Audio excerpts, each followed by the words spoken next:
Hello, hello, hello, and welcome back to Agonia Adventures. We are so excited to have you here with us yet again today. If this is your very first time with us, welcome to the Agonian Adventurers Guild, where we play our weekly anime-inspired homebrew all VTuber D&D campaign, and we're so excited to get back into it today. In our last Hello,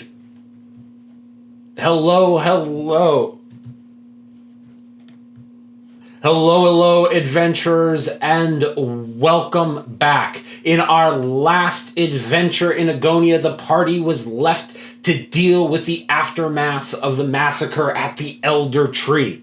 While most of the druids were killed, the party found several children in hiding. Bryn, Ani, Hill, Kale, and Rin. Our adventurers decided to take the children first to the nearby village of satyrs and halflings, but when they could not accept the children, the party decided it would be best to take them to the Adventurers Guild Hall in Greenhaven. The violent thunderstorms made traveling southward difficult, and after aiding a pair of soldiers fight off an ogre and a manticore, the party decided to rest the night at the Northern Fog, a nearby tavern outside the town of Two Oaks. It's here that they had a conversation with the enigmatic Dr. Von Brittlewood, a strange and mysterious hobgoblin. It's also here that Goro had a little bit of a rough run-in with a group of ruffians and townfolks, but with the intervention of Dr. Von Brittlewood, they were able to resolve their conflict peacefully, and the ruffians decided to take their leave for the night.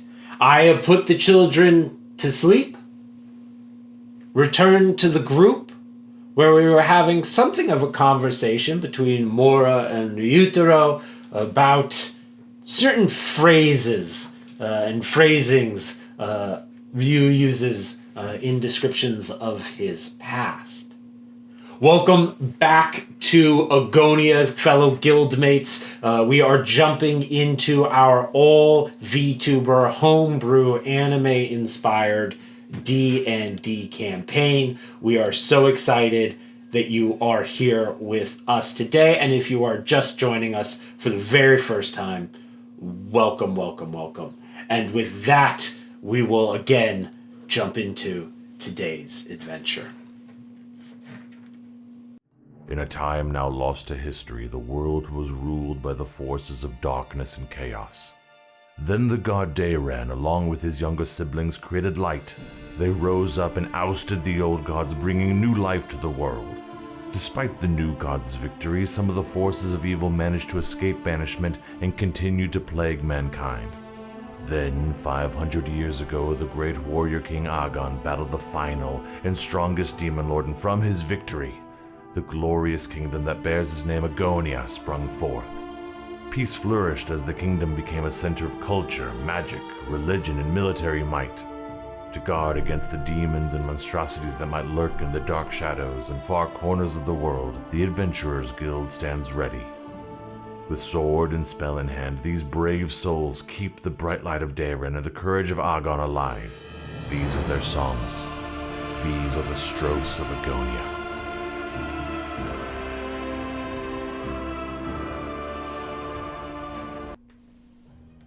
All right, adventurers, welcome in. Like I mentioned, we are so excited to have you with us, and it's time to dive back into the Strophes of Agonia. When we left off, Mora was in a conversation with Ryutaro about his use of the terms, or specifically Dr. Von Brittle's use of the term well-blooded to describe Ryutaro, as well as Ryutaro's mention of the rest of the party being his servants when they were in the Kobold camp. The fire is crackling.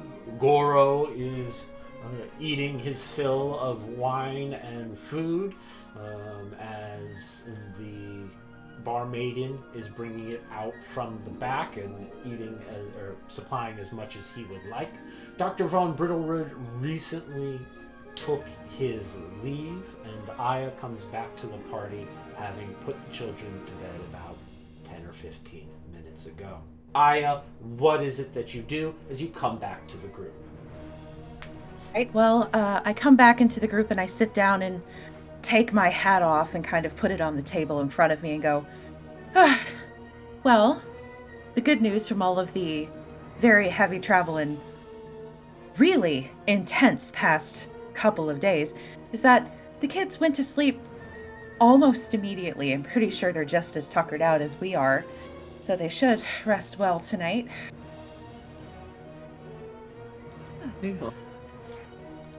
They've certainly had a time of it, as have we all. Yeah. And nothing better than a nice bed after a long walk. Oh, you can say you that can call again. call the last few days a walk. Oh.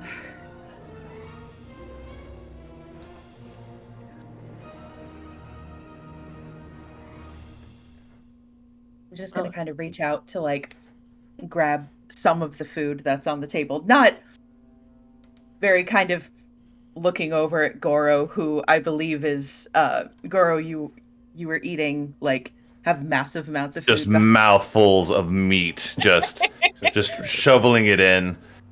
Just eat up. We're gonna have a fight tomorrow. Probably. Oh wait. What? We're gonna have a fight? When did we say we were gonna have a fight? Oh yeah. I broke a guy's nose, and the way they left, they're gonna be coming back. Just chomp, big bite of meat. I just look like aghast and like, what? Oh. But we have children. They're not really going to come back and fight us when we're traveling with a bunch of children, are they? That's not... They wouldn't. Would they? I mean, you saw him with the, if it wasn't for the weird little hobgoblin guy, we were ready to draw it down right here. But, you know, they backed down, they left. But if they're like me, they're gonna regroup, and they'll find us in the morning or somewhere on the road. So eat up. Yeah. I could see that. I mean, that guy, they said that guy was the governor's son or something like that, and I know that anybody with any sort of status, they usually a little petty. Don't let this stuff go very easily. Ugh, Oh, just annoying. do you have a lot of experience with people like that? Of Hmm? Certainly seem to know how to speak like one. No. I'm. Yeah, I mean, sure. I mean, who doesn't run into some minor noble people now and again? You know, they're all over the place, right? I mean, of course. Yeah. What's Yeah. up? Yeah. Why is it that you have run into them before, precisely? Oh, you know, I mean, we're in the Adventurers Guild. We're all over the place, you know, in the woods where nobles go. You know. I'm absolutely going to do an insight check on that. Ryu sounds like he's dancing around something here. Hold on. No. Me too. Yeah, I'm definitely gonna do an insight check. 9. Yeah. Well, this time I landed on a 3, so yeah. Story sounds good for the most part. All right then. So many Yeah. nobles in the woods. Yep, So many nobles in the woods. it's true. No, that does kind of make sense. I have met a couple of nobles who will just take a bunch of their friends and go out and go on like hunting parties in the woods. Like I've heard some people talk about that. That must be a popular thing then. Mm-hmm. Yep. Can I Can I do an insight check just as I'm munching along, just kind of listening off to the side? Yeah, absolutely. Absolutely. Okay. Let's see what Goro comes up with. Oh, 4. Hey, if you haven't eaten yet, you need to eat, and we should probably get some rest soon.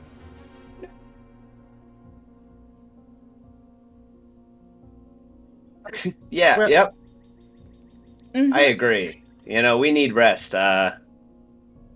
You guys, there's only the one room or so. I'll go just set up outside or something. I'll let you guys have that. I'm a ranger. I'm supposed to sleep under the open night sky. Is that With some is that a fresh air. supposed to, or is that because you want to and you don't want to bunk up with the rest of us? What? No, I want to give you guys, give you comfortable. It's a ranger's calling is sleeping under the stars. But if Goro is concerned about a fight, should we be concerned that they might come back before the dawn? Well, Exactly. that's right. I'm gonna sleep. By sleep outside, I meant keep watch and make sure nobody comes through. So Oh. don't worry. Perhaps we should all arrange to take some watches to be safe. Yeah. That's of course. We should do that. Right. I'll start first. I'll take the second watch. I'll take the third, I suppose, if we need it. Very well. If we need it, I can take the last one. That's great. So- All right. Well, you guys eat up. I'm stuffed. I'll go find a good lookout spot. With my ranger senses. And I just kind of just nod like, yep, and just kind of get up and hastily walk towards the door. I wait until he's out of the door and the door is shut to kind of look at the other two and be just like, he really doesn't like. I could be wrong, but I get the feeling that maybe he knows a little bit more about nobles than even I thought I did. But if you'd heard him speaking with the kobolds, you would know that he was able to just, well, perhaps he's traveled with many nobles before, I don't know, but it's still, he's keeping something from us. Well, I mean, is it necessarily a bad... if it's something private to him, maybe we shouldn't push. There's something to be said about, gaining a group's trust and eventually trusting them with something instead of trying to force it out. Maybe we should let him talk to us about it in his own time. Perhaps. I I agree with you, but I am concerned if he's carrying another agenda is all. Oh.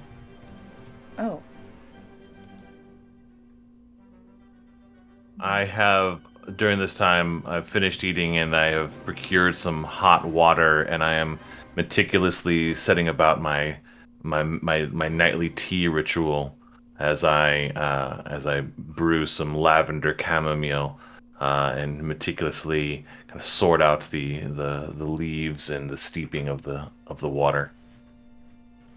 I might kind of scooch a little closer to Goro and say, Goro, would it be all right if I joined you for tea?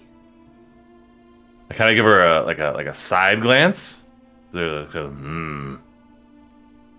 a cup. Okay. And I'll get a cup, but also sit down and kind of also stage whisper to him and just like, you can feel free to say no if this is a thing that you just want to do on your own. I won't be offended if you just want to do this thing on your own, Tea and meditation is good for one's soul, but so is company. So I welcome the companionship. My smile just gets big and bright. Like she's happy and excited to share tea with you. Sharing tea would be most welcome. I'm gonna need a bigger kettle. Let me check with the woman who owns the establishment and see if we can find some. And I'll get up and go ask if we can get a larger kettle for evening tea. Oro, did you happen to know anything about that Von Brittlewood character? He seemed to know an awful lot about us. He did, and that unsettles me. I've never met him before, although I am not so naive as to know that that at least my reputation does precede me. And I know, Mora, that you're well known about these parts as well, so it doesn't surprise me that he knows at least who we are, but some of the detail does seem disturbing. And then just his general demeanor is not one that I'd like to be around. Though I don't feel he's malicious, just creepy. Indeed. Capricious was where I was thinking. But I am concerned. He does know about us. He knows we are traveling with children. They are under our protection. And he knew enough about me that, well, my association with Raven's Lock is a bit of a problem. I'll come back with a nice larger tea kettle that has enough hot water in it for all of us and put it in the center in front of Goro. Yeah. He was surprisingly insightful. Had you met him before, Aya? No, I haven't. But there's something to be said for people who are exceptionally observant.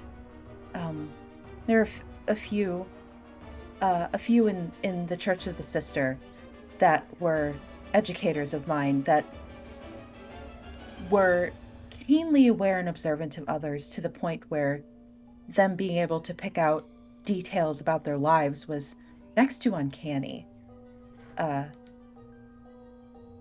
And maybe he is just that keenly aware and good at reading people, but if he found details that no one had ever mentioned, that seems odd.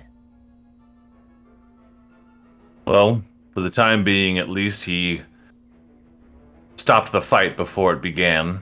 Yes. And I appreciate that. Yes, So he did us no harm. He did, yeah. I would also give credit to you, Goro, though. You put on quite a display, and that was very impressive. Well, they were a bunch of jerks, and I didn't like their attitude, and I wanted the room. So I took it. Thank you for that. You are most magnificent. I kind of do a humble little shrug. Now, let's drink some tea and find some time to rest up. I wholeheartedly agree. That sounds like an excellent idea. Yes. I will go through the kind of the tea pouring kind of in a very ceremonious, kind of ritualistic kind of way, and then offer up a two-handed cup holding cheers to Mora and Aya. Cheers to you as well. And Ryu, you've headed outside at this point? Delightful. Yep. Yeah, I made a hasty route outside after telling of all the nobles I met in the woods.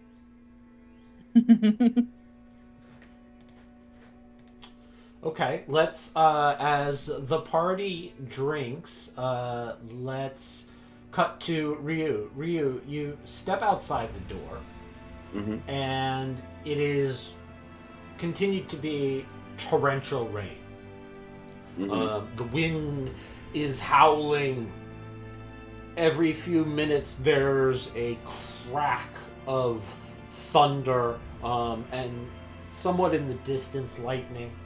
The wind is howling at such a speed that it can be quite difficult to hear anything outside of your thoughts. In front of the northern fog, you'll remember Von Brittlewood's wagon, his kind of large, eccentric, carnival-like wagon is set up. Yep. And you can see there's kind of candlelight in, and you can hear just vaguely him kind of making his way in the wagon and doing whatever he's doing there. And in front of you, you're able to see the large wooden fences blocking off much of Two Oak. The village is within the fences, and the northern fog is outside of it, along with a number of kind of small farms in the area. You're able to see a guard post, a kind of a watchtower at the front gates, which are closed at this time of night. And there's just kind of one small candle burning inside of there. What would you like to do? Well, I kind of want to take a... I think I'm going to approach Brittlewood's wagon. Because I kind of want to ask... kind of want to see the man that... or the hobgoblin, correct? Yes, he appears to be a hobgoblin. Yeah. I'm gonna kind of approach, and on the back edge of, or wherever the entry point is, kind of like knock on the frame of the wagon a little bit. You knock, and there's oh my, and you hear a little bit of shuffling feet, and a moment later, the kind of a back door, and the wagon is large enough that the whole back side of it is actually wooden, and there's a proper door and whatnot, and it opens, and you see Von Brittlewood, a very kind of portly, heavy-set hobgoblin, and before he had on, this large button suit with long tails and his top hat, and now that he's in his wagon, he's in a pair of neatly pressed trousers and kind of a whitish, purplish shirt, unbuttoned a few buttons, his sleeves rolled up. He says, Master Ryutaro, what can I do for you at this hour? I'm sorry to bother you. I know you've said you're going to rest and all, but I was wondering, may I step in out of the rain for just a moment? Oh, of course. Please, come in. And he walks into his wagon, and it's a rather spacious wagon, but filled with eccentricities. Shrunken skull, odd dried herbs you've never seen before. Jars with various kind of body parts in it. And then, like, a living area. You're able to see kind of his bed, a desk with piles and piles and piles of books and papers and writing materials on it as well. Please, a moment. And he lights a couple of more candles and makes available for you a chair. He says, please, take a seat, my boy. Can I offer you something to drink? Oh, no. Thank you. I appreciate it. But, I'm well quenched. I see. Well, you won't mind if I help myself, will you? And he pours himself of course not. Glass of port. Please, don't allow me to interrupt. Tell me what it is I can do for you. So, who are you? Such a direct question, though. I'm sorry. Perhaps you could be a little bit more... though the question is direct, and maybe perhaps a bit more specific with such a question. Who am I? You seem to know something about me, but I do not know if you have the right person. So I ask, what do you know of me, and how do you know? Well, there's a great much I know about a great many things in my line of business. I would suspect, heard rumor along the way, that a young master of the Omi family had gone missing and for a while, and the last anyone had seen of the young master, he had appeared for but a moment in the company of a young drake, and now such a description is presented in front of me, and I would assume that description fits you. Am I mistaken? Yes. I do not know what you mean by this. Oh, I see. Anything that you think you've heard is false. I am just a ranger. Koji is just my friend. Oh, yes, of course. I am terribly sorry to have inferred otherwise, and I hope we can keep this slight embarrassment of misidentity between ourselves. That would be best. Now, how widely known is that rumor that you speak of? I just don't want to run into the wrong people thinking the wrong thing, of course. Of course, of course. No, I would say much of the information that comes my way is not always readily known information. I wouldn't worry about it, especially if it's a question of misidentity. I'm sure rumors like that won't spread any further than they must absolutely is necessary.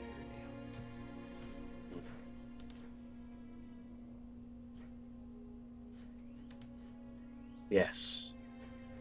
For I am my own man. I would hate to be misidentified, as you say. Yes, Now, of course. yes. Well, thank you, Dr. Von Brittlewood.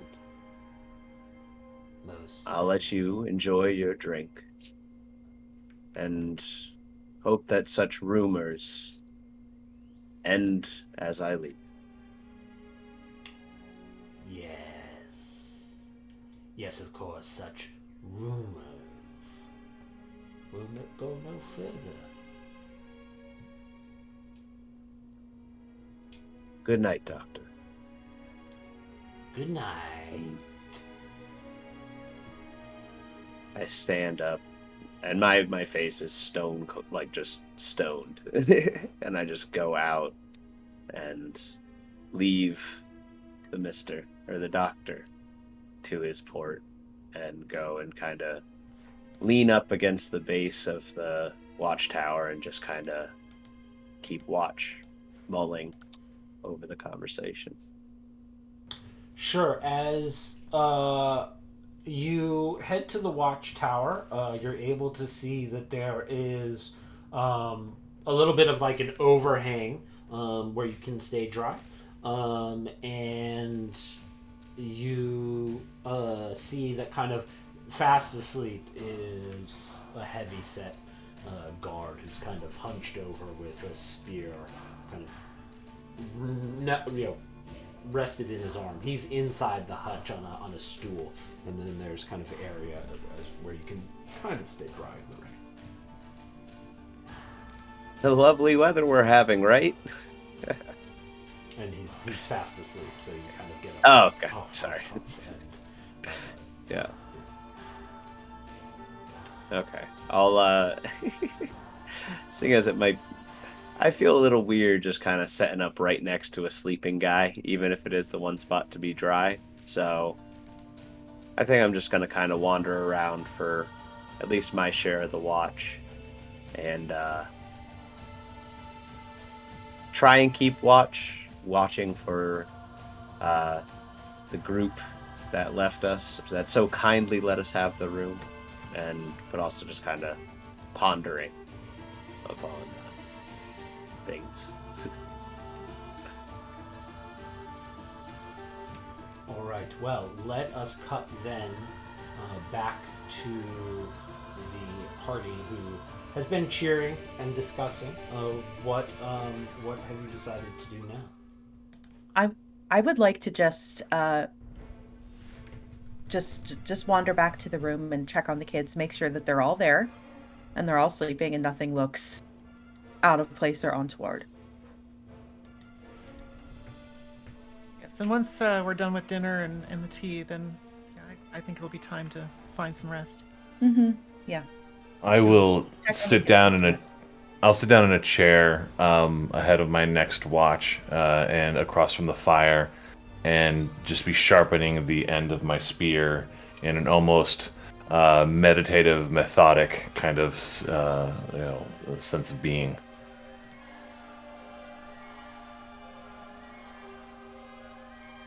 Okay, wonderful.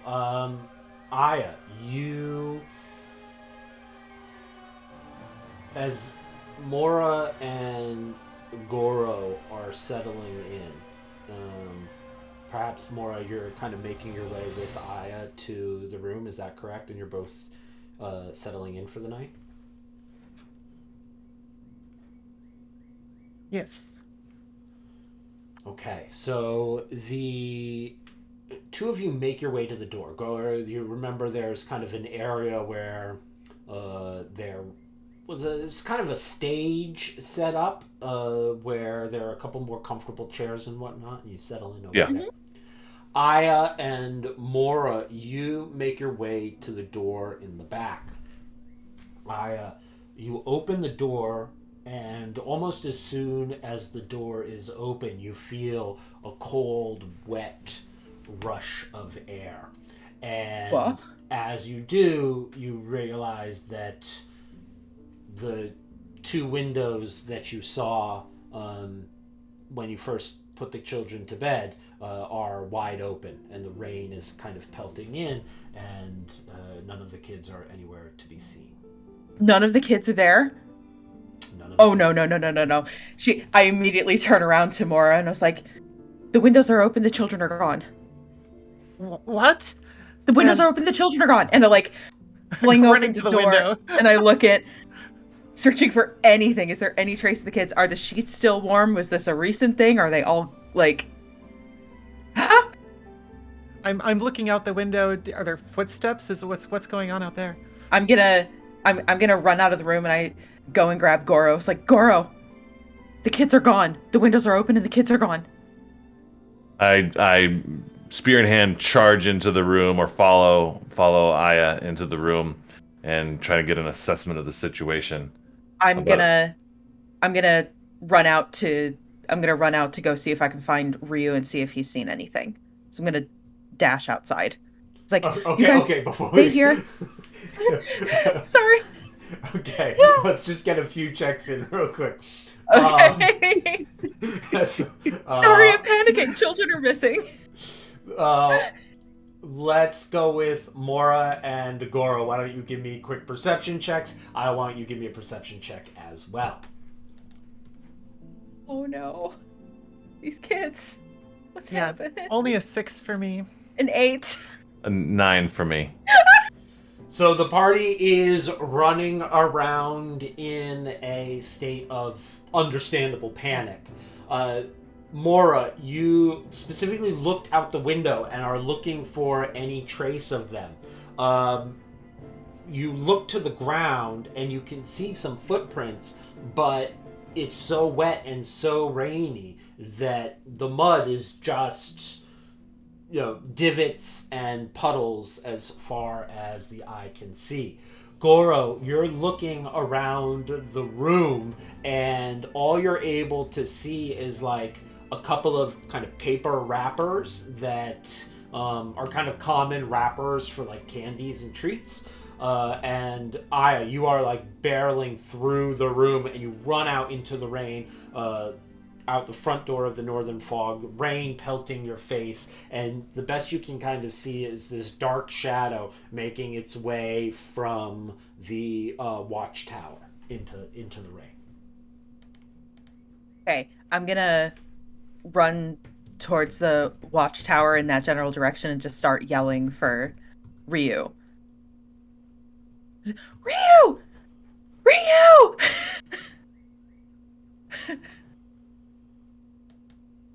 Much do I hear this? Because I mean, I'm wandering around. I'd assume I would. But... Yeah, sure. Yeah. Go. Huh? What? What's up? She like skids to a stop and has to catch her breath. And just like, the kids are gone. What? The windows were open. The kids are gone. Did you see anything? Any tracks? Anything in the room? Come on. And she like runs let's go, back with him to the thing. And I run in and was like, did we find it? Is there anything? Can we tell where they went?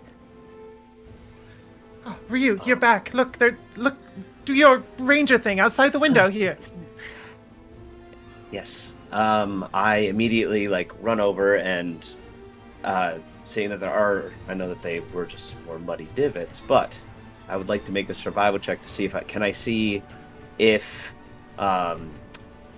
the divots are going in a certain direction. Are they clearly larger than kids, or are they just kids that ran out, which I doubt?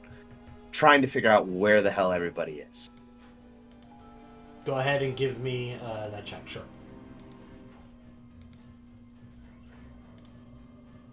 All right, that'll be a 17. Yeah, Thank so God. you go to the back window, and you are able to kind of trace that there is a group of tracks, but I mean, tracks is an over-exaggeration of what you see. I mean, the ground at this point is just straight mud. So every once in a while you see a few like kind of small children tracks, and then they just kind of disappear into this flood, especially this just kind of flood of mud, and it's near impossible to understand where any of the tracks are going in any one direction. Oh my gosh. I mean, I didn't see anything. And it's the rain. There's too much. Well, they couldn't have gone back into town because the gates are closed, right? So did they go into the woods? I mean, we had to find them. A quick question for the guildmaster here. So are we outside the gates then? The whole building and everything? That's right. The Northern Fog outside the. Got let it. me. We will swap over here. So this should give you a sense of the area of Two Oaks. You can see the guard tower as well as the Northern Fog is that red roof building there. You have like what looks to be where you'd have a market set up. You have some farms, and you have these gates as well. Guildmaster, you had said that there were some like candy wrappers. Remind me, where did the children get candy from? That's a good question. Did they receive candy when they were with us? Not that I remember. Not for me. No. Yeah. I'm gonna see the candy wrappers and pick them up and just be like, well, I'd have to think that somebody tempted them out with treats or something. Look, and picks up these wrappers on the floor. Can we recall? I don't know if it's an inside check or intelligence, whatever. But can we recall if we've seen these candy wrappers, or can deduce maybe where the candy wrappers might have come from? I would just say that it's a candy wrapper. You know, I mean, it's treats throughout Agonia often come in little paper wrappers, but it's in every sense it'd be like seeing a Jolly Rancher wrapper on the ground. Right, but we didn't give it to them. No. What I'm saying is, did we, in our past dealings, have we seen or Right, that's seen what someone? I was asking, and no, as far as you recall, there's no. You haven't been handing out candy in the last few days. I snag some of the candy wrappers and I go back into the main room or main hall and find the beer maiden. I forget her name, and ask her, did you give these candies? The children are missing. First of all, children are missing, and we found these candy wrappers on the ground. Did you give them candy? I'm trying to ask them some questions quickly of anything they might know. No, not at all. I swear. I run out as well and kind of like skid in the room behind him. It's like, those men from before, they can't get into the town tonight, but do you know where else they could have gone? Where, do you know anything of them? I mean, if they're not here, where could they go? Perhaps Brittlewood knows something. She looks around in a panic, right? She has all of you suddenly in her face, and she was kind of washing dishes and whatnot. I mean, it's closed, but it's also, him. So I mean, it's the boys are the Lord's nephew. Maybe they got in somehow. I don't know. Maybe they're in the village. They come and go as they please. I don't know about Brittlewood. He just showed up tonight. I mean, I ran into Brittlewood and he wasn't out and about. He was just in his wagon. So I doubt it was him, but let the guard. Let's go talk to the guard. And I run out and run to the sleeping guard that I saw earlier.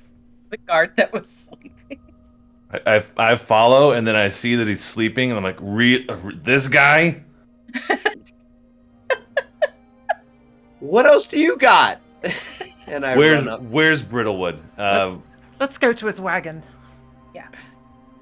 Okay, so let's say that Aya and Ryu do you want to stay with the guard here, or are you all going as a group to see Brittlewood?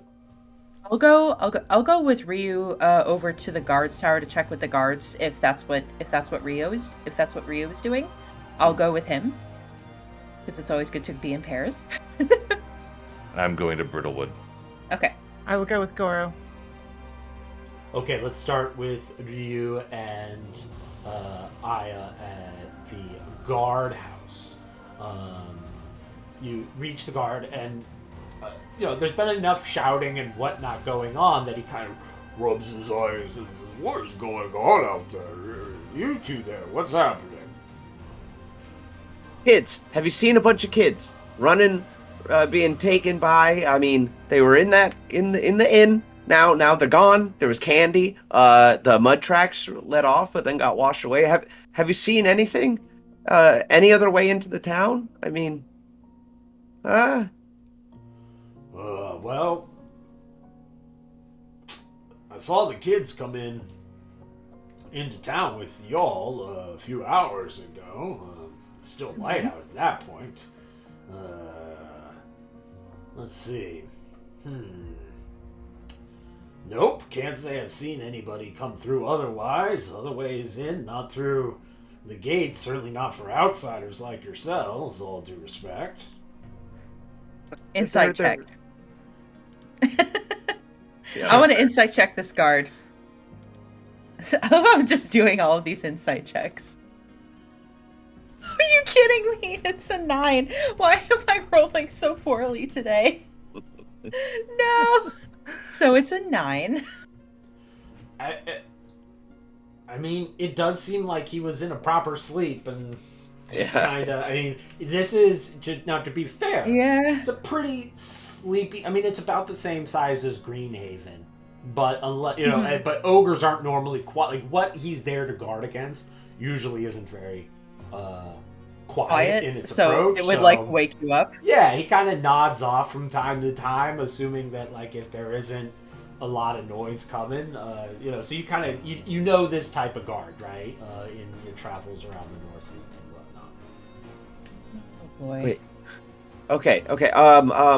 But if it was anybody, I know there were 3 men in the inn. They were brothers. Irigo, Nico, and Kocha, and they were the last people there. Do you know where they could have been? Maybe they saw something. Maybe I don't know. They seem very, very put out by us. Basically, getting access to the room that they were supposed to have. We're hoping that they didn't take it out on the children, but we have no idea where else to look. Where would we find them? Oh, well. Oh, yeah, those brothers can be a bit of a handful. I'm sure we can handle a handful. Where can we find them? And we just want to see if they know anything. I mean, we're not looking for trouble, just looking for the kids. Yeah. Fair enough. Well, and we'll cut over to Gora and Mora as you approach Von Brittlewoods. Give me the quick breakdown of his wagon. Is it like a few steps up to a little door type of thing? That's exactly right. I'm just full on march forward and get to the door. Not a knock, but a slam, slam, slam. And the moment Brittlewood opens the door, I'm going to move into his space in a full on intimidation move. Sure, go ahead. I love Goro so much. It's great. Go ahead and give me if you want to give me an intimidation check just for the action, go for it. Okay. 12. With the rain, my fur is all kind of wet, and Droopy wet cat look doesn't look as intimidating as I want it to. But it's there. My good man, whatever can I help you with? I still just get right, kind of, I'm like, he's short, right? Shorter Yeah. than me. Yeah, he's maybe like 5 feet tall at best on his tippy toes. I continue to push in kind of as over him as I can. And I just through growl, the children are missing and you're my first suspect. Convince me they're not here or tell me where they've been. Tell me where they've gone. Pushing in close behind all of this, in part to get out of the rain, but also trying to make sure there's a little bit of magical flickering going on in a hand behind Goro.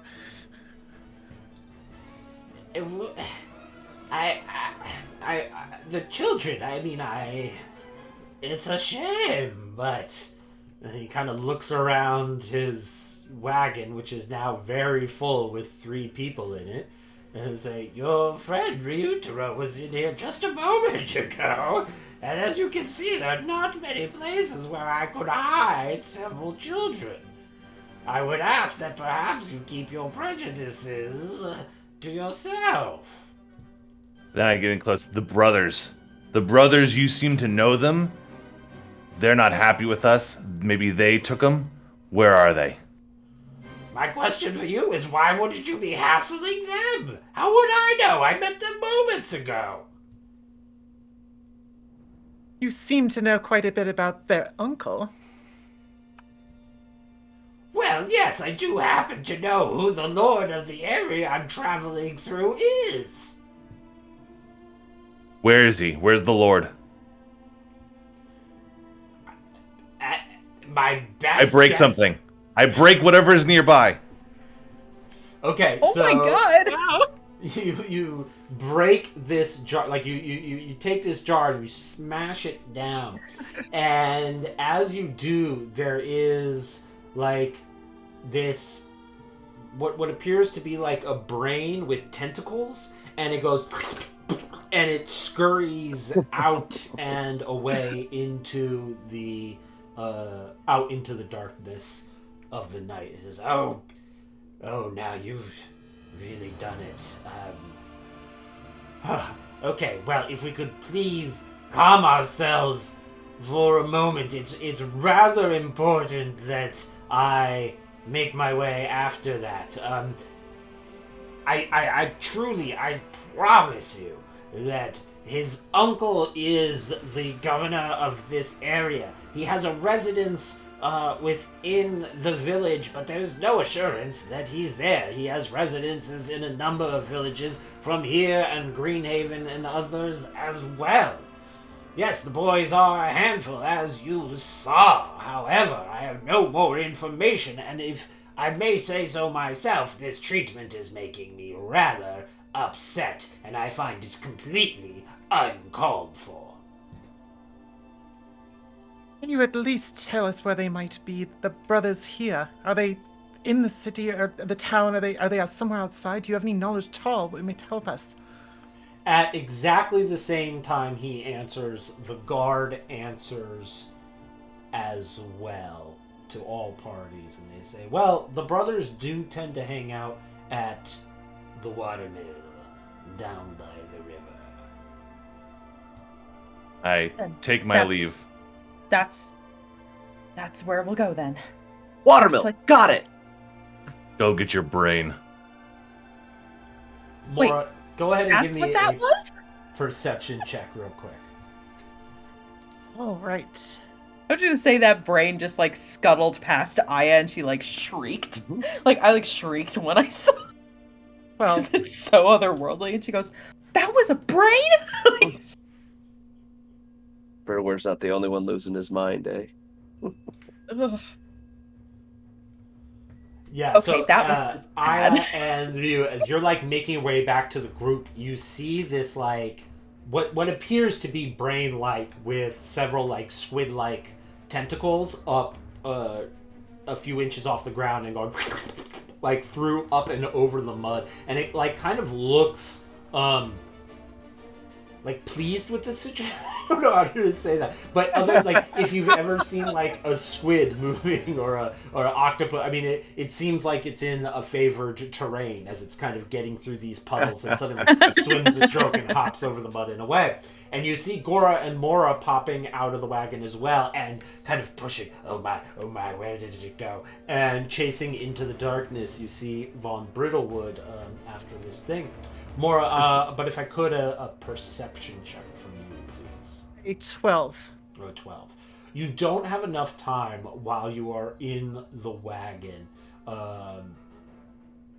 to really get eyes on anything, but it doesn't take much with your training to understand that Von Brittlewood has about as fine and in-depth a collection of the bizarre and the arcane that you have ever seen. The only other person who has this type of collection is some former professors of yours at the Royal Academy.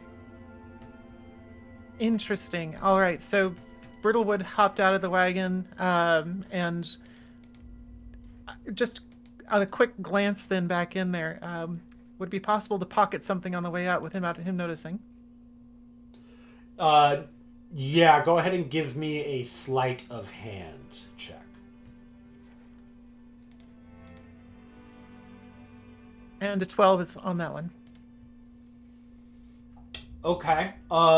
As you make your way out and you notice that he is a few steps away and seems to be rather focused on finding this tentacly brain thing, you kind of just ever so slightly tuck back in, and there is a container of sorts that seems to be containing a liquid, and it's kind of blood red with very kind of intricate weaving shapes along the base and the top of this container, with a cylindrical kind of glass tube and a very dark liquid on the inside. You're able to just kind of snatch it away.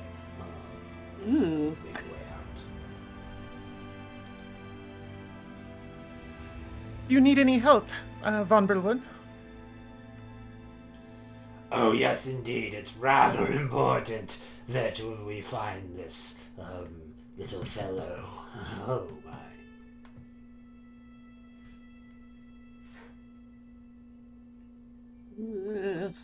It's giving me the heebie-jeebies.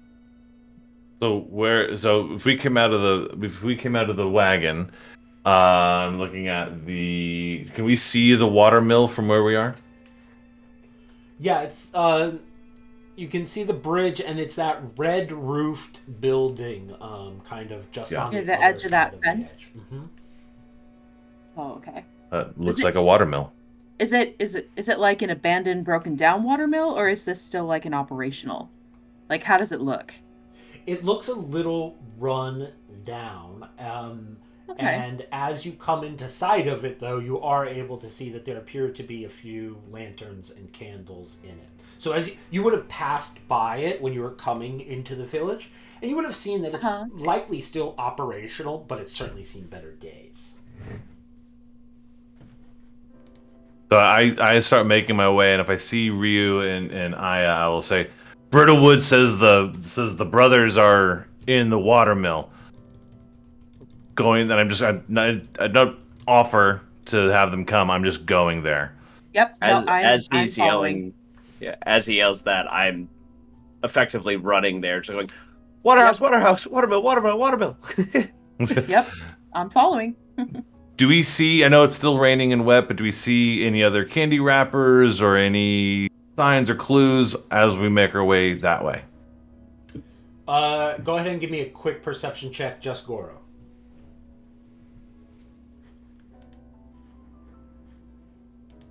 11. Gosh, these middle rolls. Well, it's raining and it's muddy.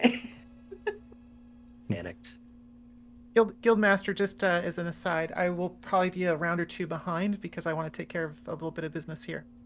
Certainly. Okay, so for the time being, Mora helps Von Brittlewood kind of trying to chase this thing down. And Goro, as you're running and you're kind of running up to Ryu and Aya, who are already in full sprint towards the watermill, you pass by. You almost miss it at first because it's kind of a dark tone, but you pass by, you look down, and there's a sock, and you pick up this sock, and it's now mostly covered in mud, but it seems as though like a grease pencil or something, like what appeared to be like two little eyes were drawn onto this sock, and that was just kind of soggy and wet. I toss it to Ryu. What do you think of this? Looks like a kid's sock, maybe? I guess. Go ahead and give me a perception check, Ryu. Yeah. That is an 18. Yes. No, this looks like an adult sock. It's pretty heavily worn, and it doesn't look like anything you've seen the kids wearing. And again, if you had to take a guess, it kind of looks like someone has very crudely fashioned a puppet. Yeah. Why are we looking at sock puppets right now? We gotta make our way. Kids love sock puppets. Goro says generally, not ever really having had kids. It's sock puppets. All right, let's continue to the watermill. Charge full steam ahead. I'm gonna break some skulls. Yeah, Okay. I continue to run as well. I don't drop the sock puppet. I still have it because I'm just like, I don't know what to do with this now. Just running full steam ahead behind Goro. Okay, wonderful. So you make your way down towards the watermill, and still torrential rains, cracking of thunder, though the thunder itself seems to be moving now a little bit more into the distance. But this rain really has not let up, and it just pelts your face, and the wind is almost blowing the air out of your breaths as you charge towards the watermill. As you do, you're able to see that there does appear to be, the watermill appears to be like a 2-story building. There's the main floor, and then you see kind of half of the building on the second floor seems to be a room as well. And on the main floor, you can't see any figures, but you can see there appears to be like a fireplace kind of lit and crackling, as well as several, dim lights of candle or lantern light coming from the interior. How far are we from the entrance? I'll say that you can kind of gauge that a little bit. There are some trees in the area. There's the road leading up to the bridge. I would say at this point you're probably about 60 feet away. I want to come to a stop and kind of instinctually hold up a hand, like a signal for everyone to hold up, and turn to Ryu and Aya. We should calmer heads prevail here. We should probably get off the road, hide, and sneak up. I am useless. I have referencing my heavy armor. Ryu, maybe you can go up and sneak and peek in through the windows, or do a little bit of reconnaissance and report back what you see. I and myself, we will keep to the shadows and advance forward as we go quietly. Yeah, we got to make sure the kids are okay. If we go barging in, then who knows what'll happen. All right, I'm on it. Whew. Okay, I'm going to, as stealthily as possible, try and go up and scope the scene, as it were.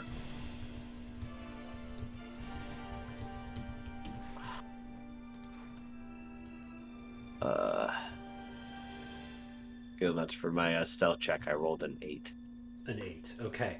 So you approach the watermill, and as you do, you can see kind of figures moving in the windows, that they still are a little bit blurred through the window, and it's not bright light. What specifically are you doing as you approach with this 8? Tell me what you were doing while you rolled this 8. Well, so my goal was to sneak up towards the house and try and start peering in through windows and trying to see if I could see who's inside, see if I can see the kids, see where people are kind of around, figure out as much information as possible. So, Goro and Aya, you watch as Yutaro kind of slinks up to the front of the watermill, and there's a door with a window next to it, and then kind of along a kind of backset wall of the front of the building, there are a couple of other windows, and you watch as he kind of peeks his head up a little bit into the first window by the door and makes his way to the other windows and peeks his head in. You are doing this. You're kind of checking through each window, and you are able to see that inside are the 3 brothers, as well as 2 of their guys, right? And it is the middle brother who's kind of getting his nose bandaged and treated, and he's kind of bleeding from the nose as Goro had slammed his head into a into the table.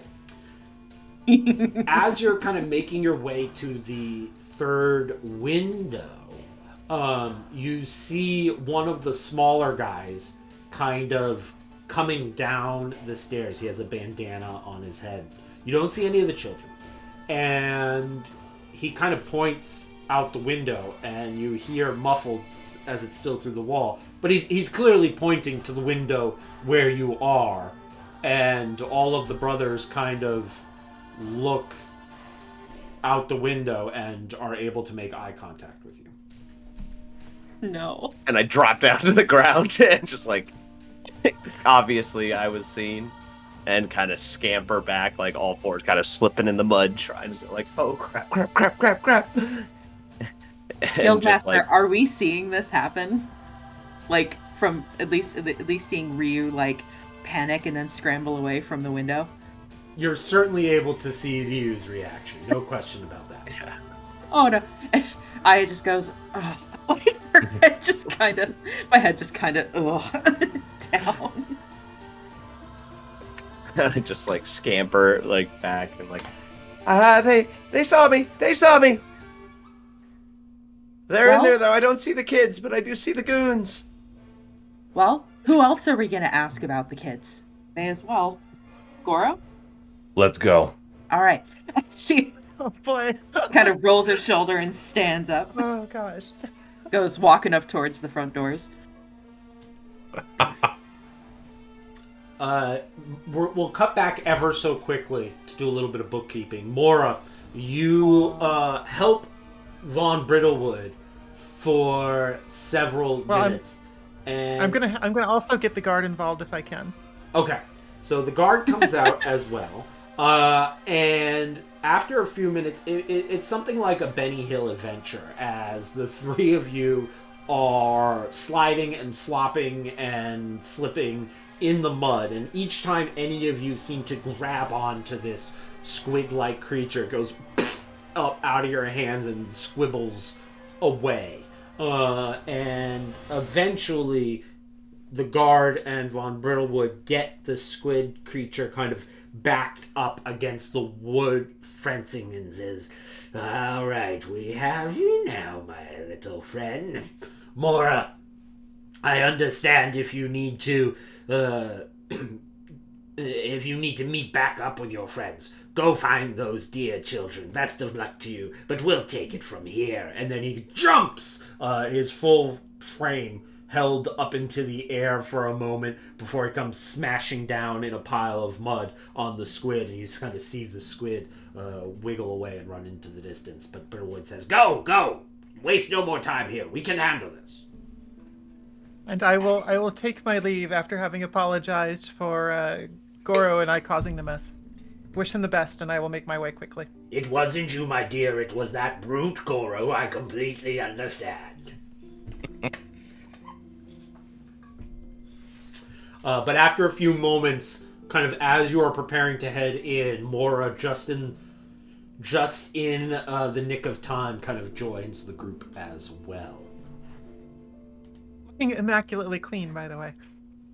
But of course. I think Aya's leading the way. Yeah. I'm following very closely behind. All right. Yeah, she walks up with like a big smile on her face, despite the fact that I'm just drenched in water because it's been raining. But she goes, "Afternoon, gentlemen. Can we come in?" Yes, of course. Come on in. Thank you. And I'll step in. So you step in from the torrential rain, and before you see something of a ramshackle interior. Many of the floorboards are kind of broken and twisted. You see that it's actually somewhat large of a space. At the table is two of the gentlemen. There's actually one more that in just a moment I'm going to go grab that from another spot. So there is another one of these guys, all of which you saw earlier in who you would have met earlier in the northern fog, and kind of set to the back there are the three brothers who look up as you enter. And one says, "Hey, boss, our friends from earlier have stopped by." And he looks at you and says, "Oh, well, what can we do you for? I thought we left everything settled over at the bar." Well, I thought we had too, but something really unfortunate has happened, and we were hoping that maybe you gentlemen have pretty sharp eyes. You remember the children that we came with? There were 5 of them. "Oh yeah, of course." That of you course. so graciously gave up your rooms for us so the children could have a nice sleep. That was very kind of you, by the way. Very charitable, and I'm sure the sister will look down upon you with very warm feelings. And I'll kind of touch my crest at my chest. And she takes off her hat, but she goes, however, I just went in to check on the children, and they seemed to have vanished. The windows were open, and they were gone. And we were hoping that since you gentlemen happen to be in the area and haven't gone too far, if maybe you could tell us if you have seen them. And as I'm saying this, I want to do a insight check on their reactions to the group. Like, how do they feel about what I'm saying? The brother kind of puts his chin up in the air and scratches it. "Oh, the children, yeah. Now that you mention it, yeah, I think I remember some children with you, but no, can't say that I do. I can't say that we've seen the kids." Insight check on these guys. Come on. Guildmaster, let me do an insight check, please. Yeah, go for it. Anyone feel like helping me with this? I don't know how, but my last couple insights weren't great. If I can assist in an insight, I don't know if there is such a thing, but sure. I don't know. I'm proficient in it, but the last 2 times I tried doing insight, I rolled under a 10. No, I'm gonna leave this one to Aya. Okay. You're gonna leave it what? Normal? Yeah, just for you, insight check. Normal insight. Okay. While she's doing that, I look at the guy whose nose I broke, and just kind of give him a little nod. Looks good. 7! I got a natural 1. Plus my modifier of Okay. 6 No. gives me a 7. It was a natural How one, is though? this happening? Yes! Okay. Oh, dang it. You, Aya, are worked up. Like, you are worked up. And you're asking questions, and your mouth is moving, but input is not really happening here. And so you're listening to what he says, and but are having this moment where, like, you're like, "Oh, well, where do we check now? What do we do now?" in your head, in your thinking. Meanwhile, it's the others, Mora, Ryutaro, Goro, who are able to notice, snickering amongst the others, a little, as if it's clear that Boss is kind of being a little facetious. He's kind of being, in his attitude. Guildmaster, can I roll a perception check to see if any one of them is missing a sock? Sure, absolutely. That's fantastic. Ah, come on. It's a 10. You look around and you notice that the youngest brother is in fact has one kind of bluish gray sock and one he does not have. Does that bluish gray perhaps match a certain sock puppet? Yes. Yep. Guildmaster. So, Oh, sorry. Go ahead. If you were doing something, Ria. Sorry. I hold up, because as I said, I didn't drop the sock puppet. I hold it up. It's Right. like, so, So are you just into these yourself, or what? I mean, come on, Coach. What? You missing something? Oh, must have fallen off in the rain. Fallen off in the rain. While you're wearing your shoe. I'm sure that happens a lot. I guess so. Don't really know. Would like to wink at the one, the brother that Aya was talking to when she was, doing all of her speaking. And with that, I would speak and I'll say, "Oh, come! You must absolutely know something about where the children are." And I will cast Charm Person as a still spell, so the wink will carry it. There will be no other sign. Oh my god, please let this work. That would be a Wisdom 14 saving throw for him. Okay, give me 1 second. Please let this work. GM, you said there's a total of 6 individuals in the room, or 5 total? I think it's 5. Yeah, I'll switch Sorry. back to that other screen. A subtle spell, that's what I meant. So, yeah, anyway. Love it. He did, however, roll a 17, so he doesn't notice that you cast the spell, but he's able to keep his wits about him in this case. He looks to you and for a moment kind of blinks his eyes as his mind suddenly got foggy for a second there and rubs his temples, and he says, "Well, all I can tell you is that this can be a pretty dangerous area. Kids running out in the night like this. Who knows? They could end up on a skiff in the river, headed down river, and wouldn't it be terrible if some goblins came by and shot some lit arrows into the skiff, or there's some caves around here. Could be that they've been hung up in a cave and are going to be dinner for some hungry ogres. Sure wouldn't want to be a bunch of kids alone without proper guardians." Just like being a couple of ruffians holed up in a rundown watermill that all get murdered by 4 people who come in wet from the rain. Well, I think in that case, those 4 wet adventurers would have a lot of explaining to do.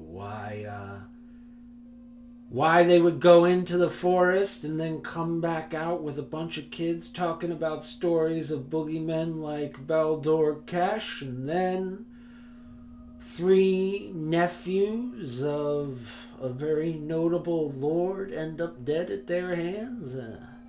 Be a lot of Even explaining. stranger that 3... And how even stranger that 3 well-to-do nephews would be hanging out in a very run-down place, playing with sock puppets and maybe knowing about kids and possibly I could be wrong, but maybe drawing them out of the room where they were safe. I'm sure that those 3 upstanding gentlemen would never do anything off color like that, would they? Can't imagine they would. Yeah. And yet here you are. With all this going on, I am seething, and I pull my bow off and just say, what are we doing? Enough of this.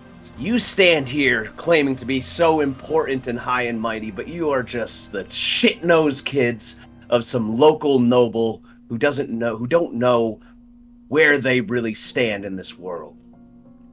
Give us these kids back, or you will disappear. Your name will not be remembered, and your family will fall. Give us back our kids. Where are they?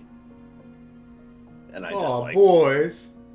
Boys, it looks like the little boy's gonna cry. Are you gonna cry? I'm gonna shoot him in the leg. Not as hard as you will if we have to get into a tussle. Where are the kids? And she gets up in the one, she steps forward up towards the leader guy that was being so snarky. She's like, oh, wait, hold on. I Ryu shot a guy in the leg. Yeah. Let's, I don't know if you heard that. I didn't heard hear it. I'm not. Wait, I'm not going to give you free reign to just shoot someone in the leg, right? You can think that you're going to shoot someone in the leg. Oh, no. Yeah, but that's what I mean. Okay, cool. So, with that, I guess we'll roll for initiative. awesome. Oh boy. Let's get into a tussle. I rolled a nat 1 for initiative. We're rolling hot tonight. Wow. For We're real. doing so good, guys. We are doing so good. I got a 3. 16. 16. For Hey, Goro. who has the better dex? You or me, Goro? Give me a I have sec. a +0 to mine. I'm 10. I also am 10. Rollies. Rollies to see who gets it. Roll a d20. We'll see who goes first. All right, there we go. And that's a 7 for me. You go before me. I got a 5. You got that, GM? In order of initiative, Goro goes first, and then Aya. At least Yes. from what we rolled. Unfortunately, we don't know what the guys our are. They're out links of the way. have dropped momentarily, so give me 1 second here. Okay, our links are back up. There we go. Much better. Sorry about that. Okay. Oh boy. Goro, give me your initiative one more time. 16. And Right. Aya. I also got a 16, but in a battle of rollies, I go Right. immediately after Goro. Okay.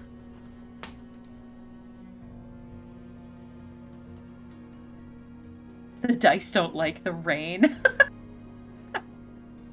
All the bad rolls out of the way. We're fine. Oh, please let that be the case. Hold on, GM. Are we streaming right now or no? There we go. Sorry. Yeah. I'm back. Yes, there was momentary technical difficulties yet again, but I believe we are live and streaming. The dice didn't like us out in the rain. They're temperamental and want to stay warm. It makes sense. Oh. All right, wonderful. So, at the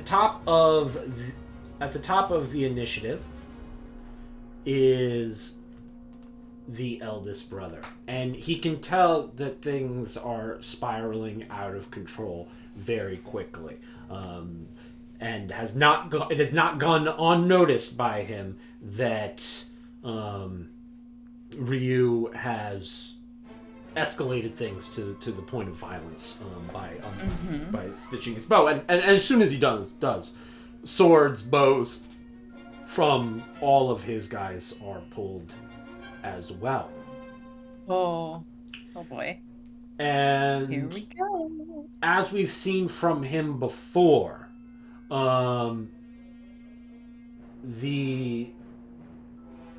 kind of raises his hands like, whoa, let cooler heads prevail. All you have is a sock, and like I said, a very thin story about what you're doing here with some children. So before you start anything, you can't stop.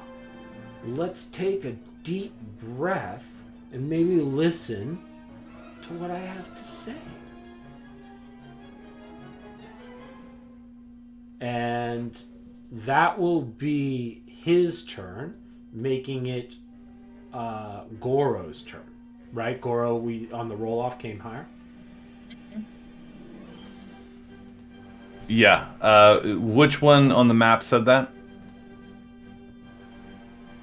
So the three brothers are up at the top. Irigo is Yeah. the one with the green bracking. The one you broke his nose is the big wide grin, and the blue one is blanking on his name right now. But the one by the window is the third youngest. The one who said it was the Irigo. He's normally the one doing more of the eloquent talking. Okay. I'm going to. How far? So there's. I'm gonna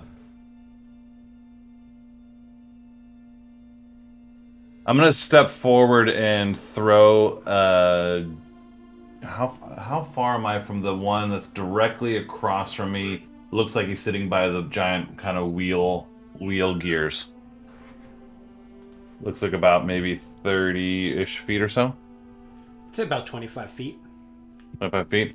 I'm going to run forward and stab him with my spear. Oh, Okay. okay, not talking. Actually, sorry. Can I retract a little bit of that? Yeah. So we're I'm going. Sorry. I come forward and I just point the spear at that guy. Say, I'm ready to finish that strike, and say, we can talk.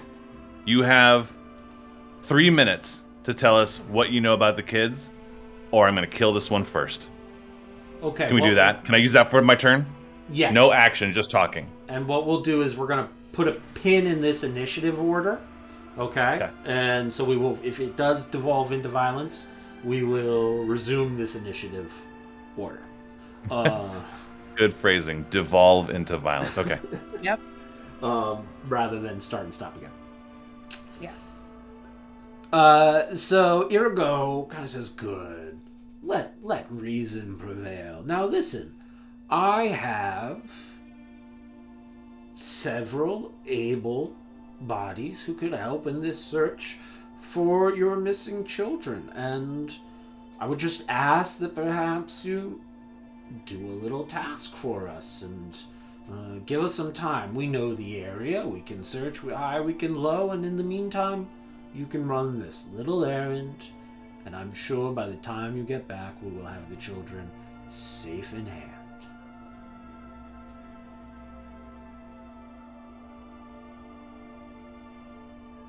I glance back at Mora, Ryu, and Aya, kind of with a look of what do you want to do?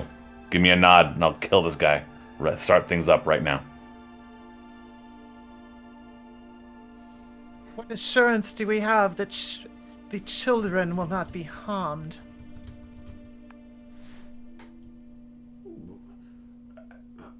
I don't know what you're implying. I would assume that they are safe and sound. In the meantime, I would certainly hope they are. Aya's gonna kind of step forward to kind of be more easily seen between like everyone in the group.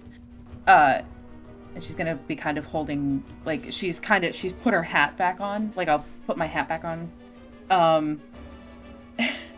But she just kind of walks up and she kind of puts her hands out and she goes, "Look, there was a tragedy that befell an entire village, and these children were some of the only people who survived it. All that we are trying to do is get them to a place where they can heal from what's happened and that they can carry on good lives. That's all that we're trying to do. We don't want to see anyone get hurt. I certainly don't want these children to have to go through anything more tragic.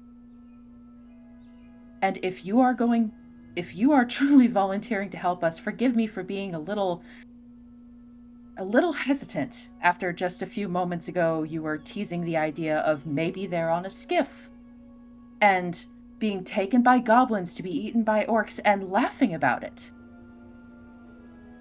I need you to tell me," and she kind of gives him, like, I am looking deep into his soul right now, like my big piercing eyes looking at him. She's like, "Is this something that you are going to truly help us with? And are you going to do everything in your power to make sure that these children are returned to us safely?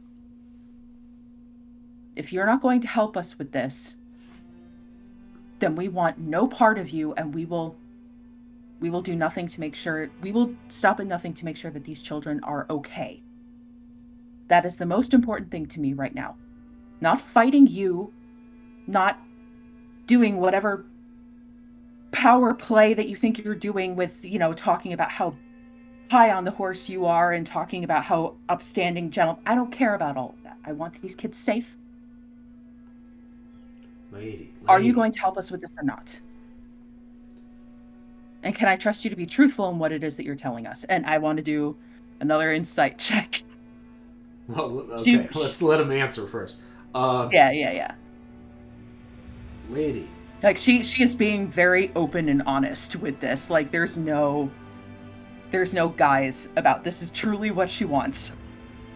And she's trying to be a mediator. He kind of puts his sword down a little bit more towards these, and he says, I appreciate the sentiment that you've expressed here. I gotta admit, the four of you, I kind of like you. The four of you got some real nerve. You show up out of the forest with a bunch of kids, talking crazy talk like you saw Baldur Kesh, letting everybody know you saw the boogeyman, and think that's a good explanation as to why a bunch of druids are dead.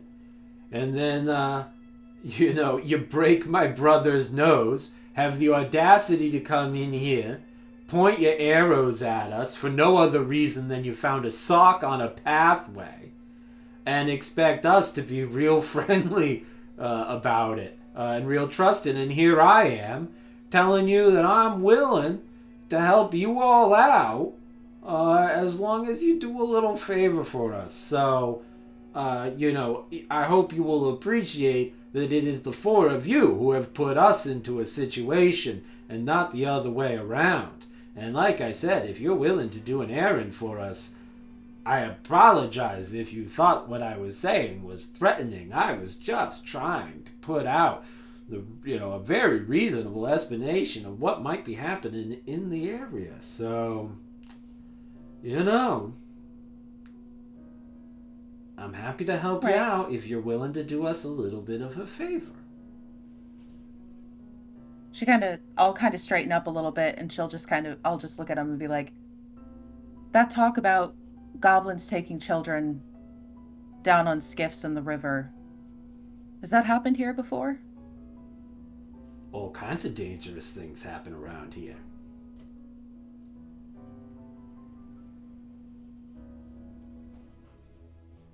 What is his favor? Exactly. Thank you, Ria. Sorry, what was the question? What is this favor? We can dance around this all night. Just tell us what you would have us do. It's just a quick errand.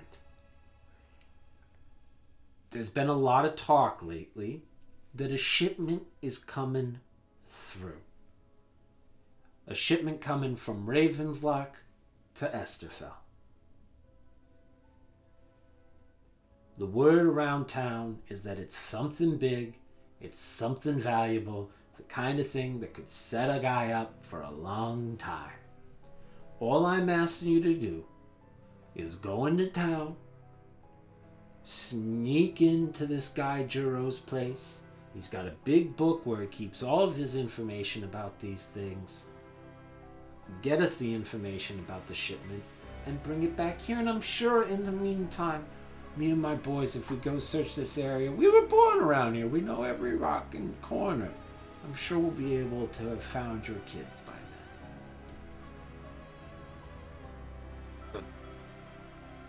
I'd like to do an insight check on not necessarily him, but I want to look at the others while he's talking to see if they're... I'm basically trying to discern if this guy is kind of blowing smoke out of his ass, or if he's actually like, no, like, this is a plan, this is something that we could do, and my boys will help. Like, I want to see how that's coming across. Sure, you bet. Oh my god, again.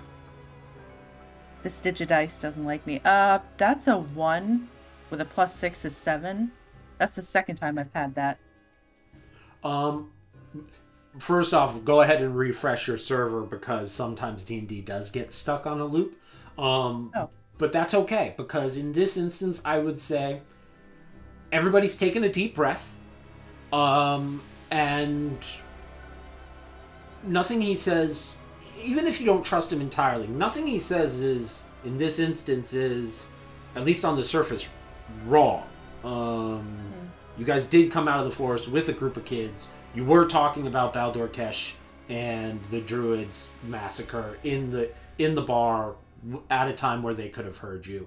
And it's a pretty tall tale, and you at least have to recognize that internal, and Aya, you have to recognize internally that, like, now that you think about it, saying that these druids that you were sent to protect all were killed by someone who is generally considered truly a tall tale, a myth, seems strange.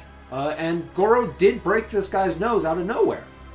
You guys did storm the water bill out of nowhere. So there is this moment where you're like, okay, he's kind of got us on that one. And as you look to the rest of the party, I mean, they aren't even really processing what he says. Like, one of the guys has an arrow trained back on Ryutaro. All the other guys have, like, short swords and long swords at the ready. Nobody's really reacting in the way they were just a moment before, as if they were hanging on every word being said by Irigo.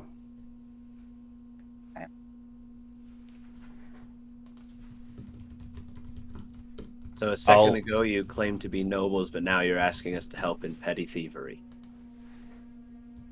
Correct? No, a moment or two ago we were claiming that it wouldn't be smart for you to go killing the nephews of a noble. And while that does mean that we enjoy certain leniencies, it doesn't mean that we're going to be set up for the rest of our lives by said uncle. And the extra coin and the extra... ways, extra things that come our way, we gotta make it ourselves in this world. Surely you understand that.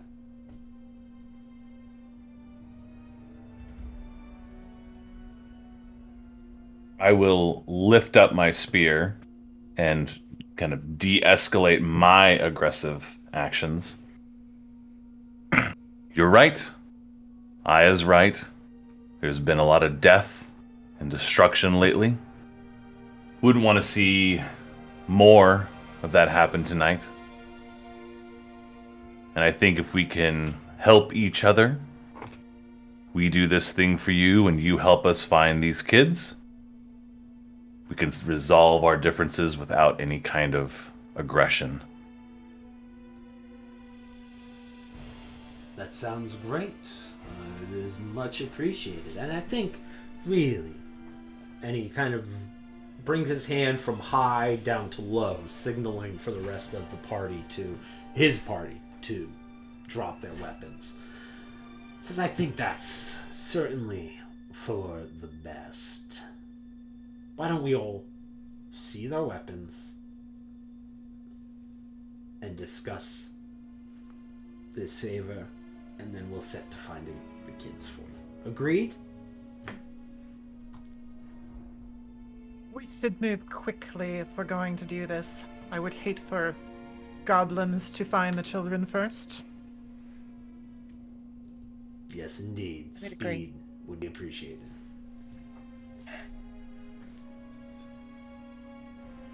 Very well. So, And tell us what we need to know about this establishment we must go for. Yeah. Well, you see, there's this fella by the name of Juro, and he's a real tight ass. Depending on who you ask, he has quite a bit of sway within Two Oak. And he's normally responsible for things coming in and out of town. He's got a little place in town, just on the main road there, and he's got an office, and in that office he's got a ledger. What I'm asking is that you go into the office, you get the ledger, and you bring it back here. And if at all possible, you can make sure he doesn't know that it's been taken, or you make it look like a mistake that it was taken, or that it's a mistake that it's not there anymore. That would be pretty greatly appreciated. by myself. That's it.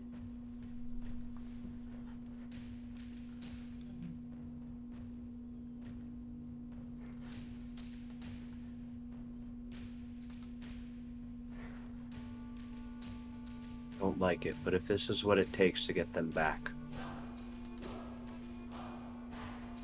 What's in this shipment? You say you speak of it highly, but what? How do we know that the book has what you need? Let's just trust that what I'm asking you is going to work out. I don't know what's in the shipment. I'm saying I need the ledger. We're wasting time here. Every passing moment, these kids could be getting more lost and more in trouble. Very well. Yes, you should go quickly to find them then. We will do the same for you. Wonderful. Just tell the guard that Irgo says it's okay that you go in tonight, and I'm sure they'll open the doors in that case.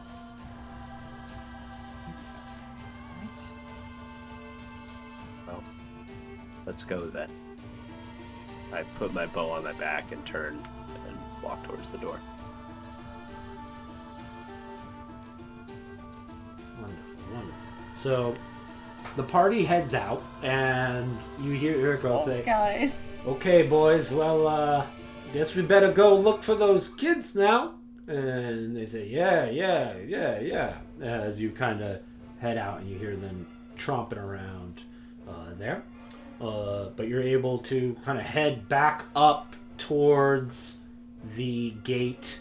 The rain has lessened in the last few minutes as you've gone in. It's maybe a little bit more of a drizzle than a heavy pelting rain at this point. The gate is not the watermill is not too far away from either the northern fog or the watchtower and the gates into the town, so you're able to kind of see it relatively quickly. Is there anything you guys would like to do as you make your way to the gate? Maybe we'll start with Mora. Is there anything you'd like to do? Yes, as we move along, I'm going to say something to the effect of, I do not trust those silver vipers at all. I've seen too many of their type. And I will look behind us, just to make sure they actually go out into the rain, even as we walk along. You see like the guy who had just been the guy who had just had the spear put to him by Goro. You see him, the bandana guy who had a bow, and you see the third brother all kind of step out into the street, and they're kind of milling around the front. It's difficult to tell if what they're doing is milling around waiting for the others to get their stuff, if they're keeping an eye on any of you, all those kind of things.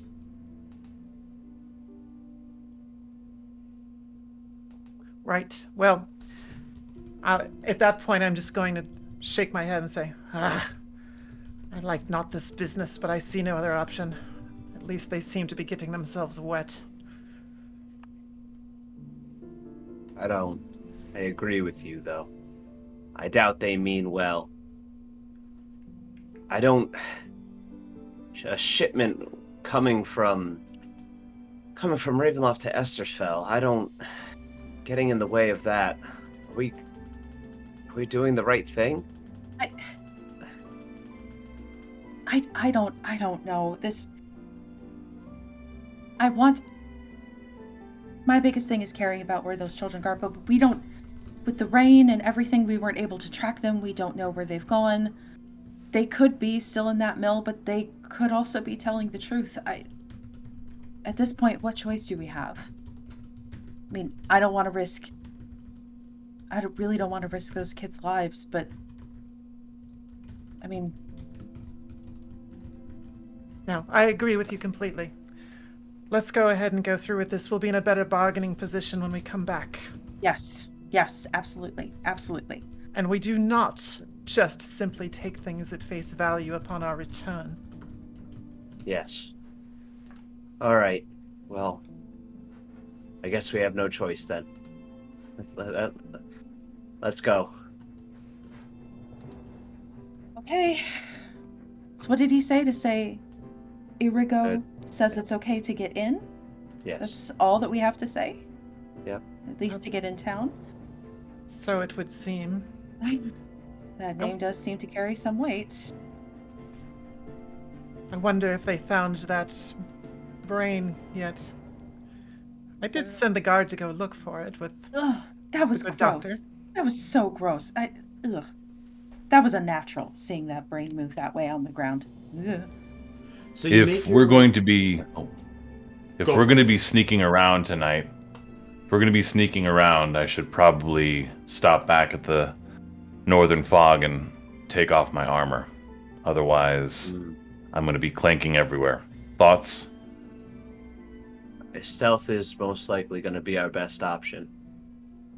And I'm hopeful that it won't come to blows. Not with some innocent man in his home. Yes, and there's no need for us to rush this or cause harm in any way.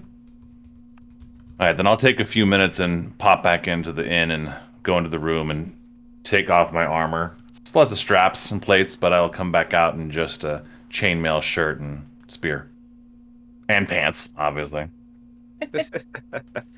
I'm kind of looking down because I also have some armor on. It's not nearly armored up to the point of Goro, because Goro is just like this amazing shining gleaming armor, but I am wearing some chainmail as well, and she's like, should I do the same thing? Or should one of us be the distraction and others do the sneaking? I'm just gonna say I tend to be a little clumsy, in case we all haven't noticed. We And should all be as sneaky as possible in this endeavor. I get just real quick. My background. I'm looking at Aya. What armor are you wearing right now? actually, look at what I have. What type of armor I'm wearing? Hold on, 1 second.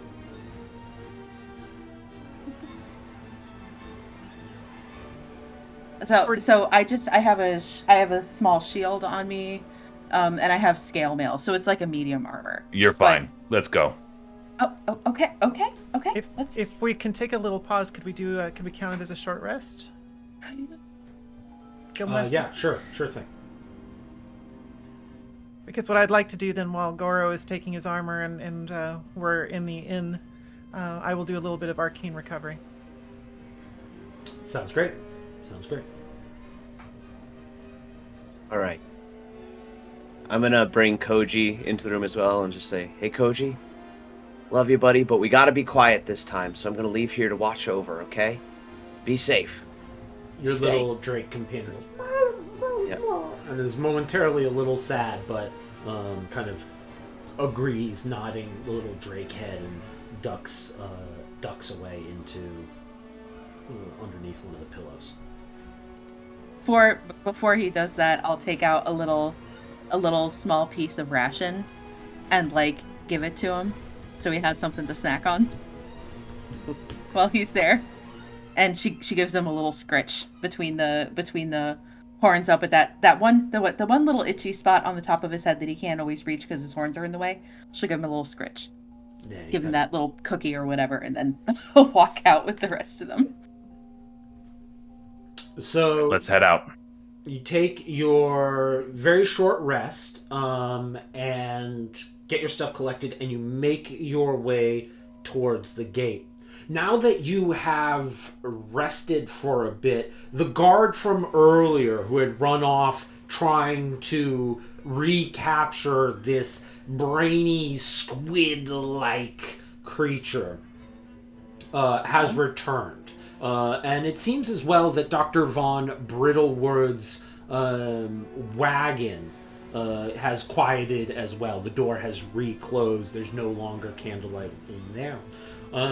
You see, again, kind of fallen asleep is the guard in the watchtower.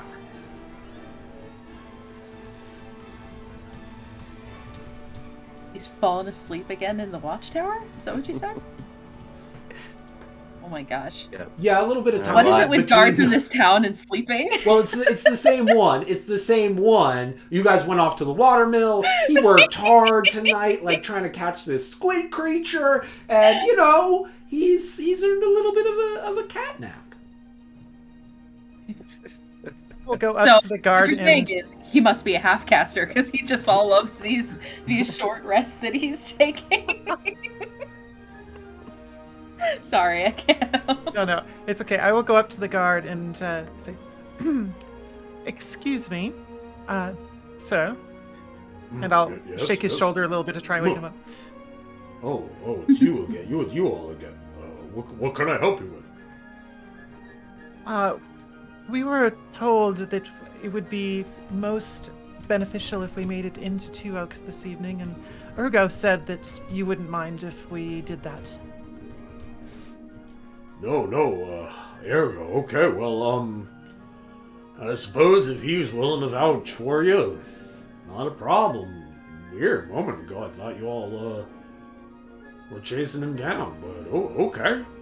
And he reaches behind him in the watchtower, and there's kind of this crank mechanism. And he begins rolling the crank, and the door, these two kind of wooden gates kind of creak open to the point where it's just wide enough for each of you to get in. Thank you so much. By the way, were you able to help the good doctor in recovering that little squid creature? Hate to say it, but it seems like it might have gotten away from him. Once it started headed towards the woods, the doctor just told me to go on his way and my way, and that he'd spend a little bit more time trying to hunt it down. Well, thank you so much for that. Well, certainly.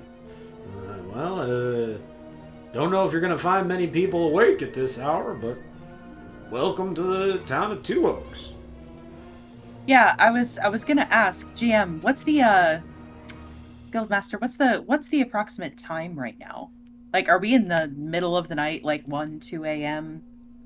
Yeah, it's maybe a little bit earlier than that, maybe a little bit more towards 11 or so, but yes, you're kind of deep in the night. Okay.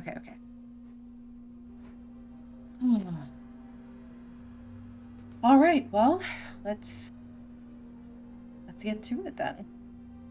We should probably avoid the main streets, though. If stealth is our goal, then I'd be best to not let a bunch of people see us walking through. That would be. I mean, true. we're pretty Obvious. pretty distinct. Yeah. Indeed. I don't think many people would forget I mean, you're great, Goro, but you're not exactly small. That's to his benefit, I would say. I will hang back and not get in your way. Okay. All right. Well, I'm gonna Guildmaster. I want to try and kind of like identify like side streets between buildings and stuff, so we can kind of make our way and try and find the least obvious path to make it so as few people see us as possible. Sure. Why don't you go ahead and just give me a stealth check. We'll say that Irigo had kind of given you some instructions about once you got through the grate, here's how you could find Juro's house. So go ahead and give me that stealth check. We'll do this as a group check, and you can go ahead and make your check with advantage. Cool. I got an 18. Nice. All right, and the others? 14 for me. 11, not at disadvantage because I had the wherewithal to take off my armor. Awesome. Oh my god. That would be a 4 for me. A 4. A dice wheel going. I fully believe these dice do not like my character being in the rain. Because all my rolls indoors have been pretty okay, but as soon as I step outside, I mean, to be fair, I automatically get disadvantage on stealth checks because I am wearing chainmail, but I also listen to Goro to say to keep it on. He's like, you're fine, but then it's as I walk. I'd like to take a quick moment to thank, I believe the username was Momo, and everybody who has jumped in on stream. We see you. We really do appreciate you, especially today because at the first part of stream, we were having such a challenging time technically, so you guys have really all made the day. I really appreciate the subscriptions and the follows and all of you being here. This is our all VTuber anime-inspired homebrew D&D campaign, the Strophes of Agonia. Thank you all so much for being here. But as our party makes its way through the back alleys and through the corners of Two Oaks, first is Ryutaro, and Ryutaro slinks on his haunches, quietly moving behind a crate, looking up over a barrel. There's a fence, and he deftly raises one leg over and then the other and is down on his belly and then up high on his tiptoes, making sure to travel only through the shadows.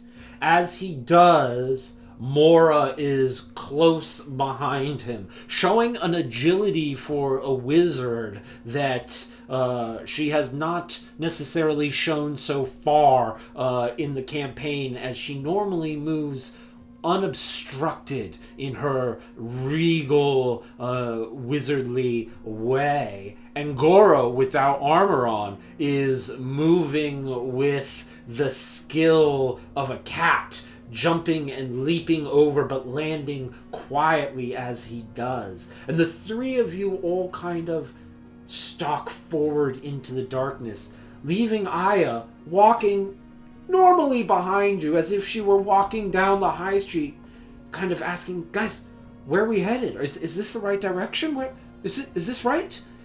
To the point where the three of you have to turn like, Aya, shh, and you all give her the hush, kind of in a unison, kind of awakening her to the situation, and she tucks down behind the three of you, and you make your way. And for the most part, considering the hour, considering the rain, you believe that you are able to make it through these back alleys and back corners without necessarily being spotted.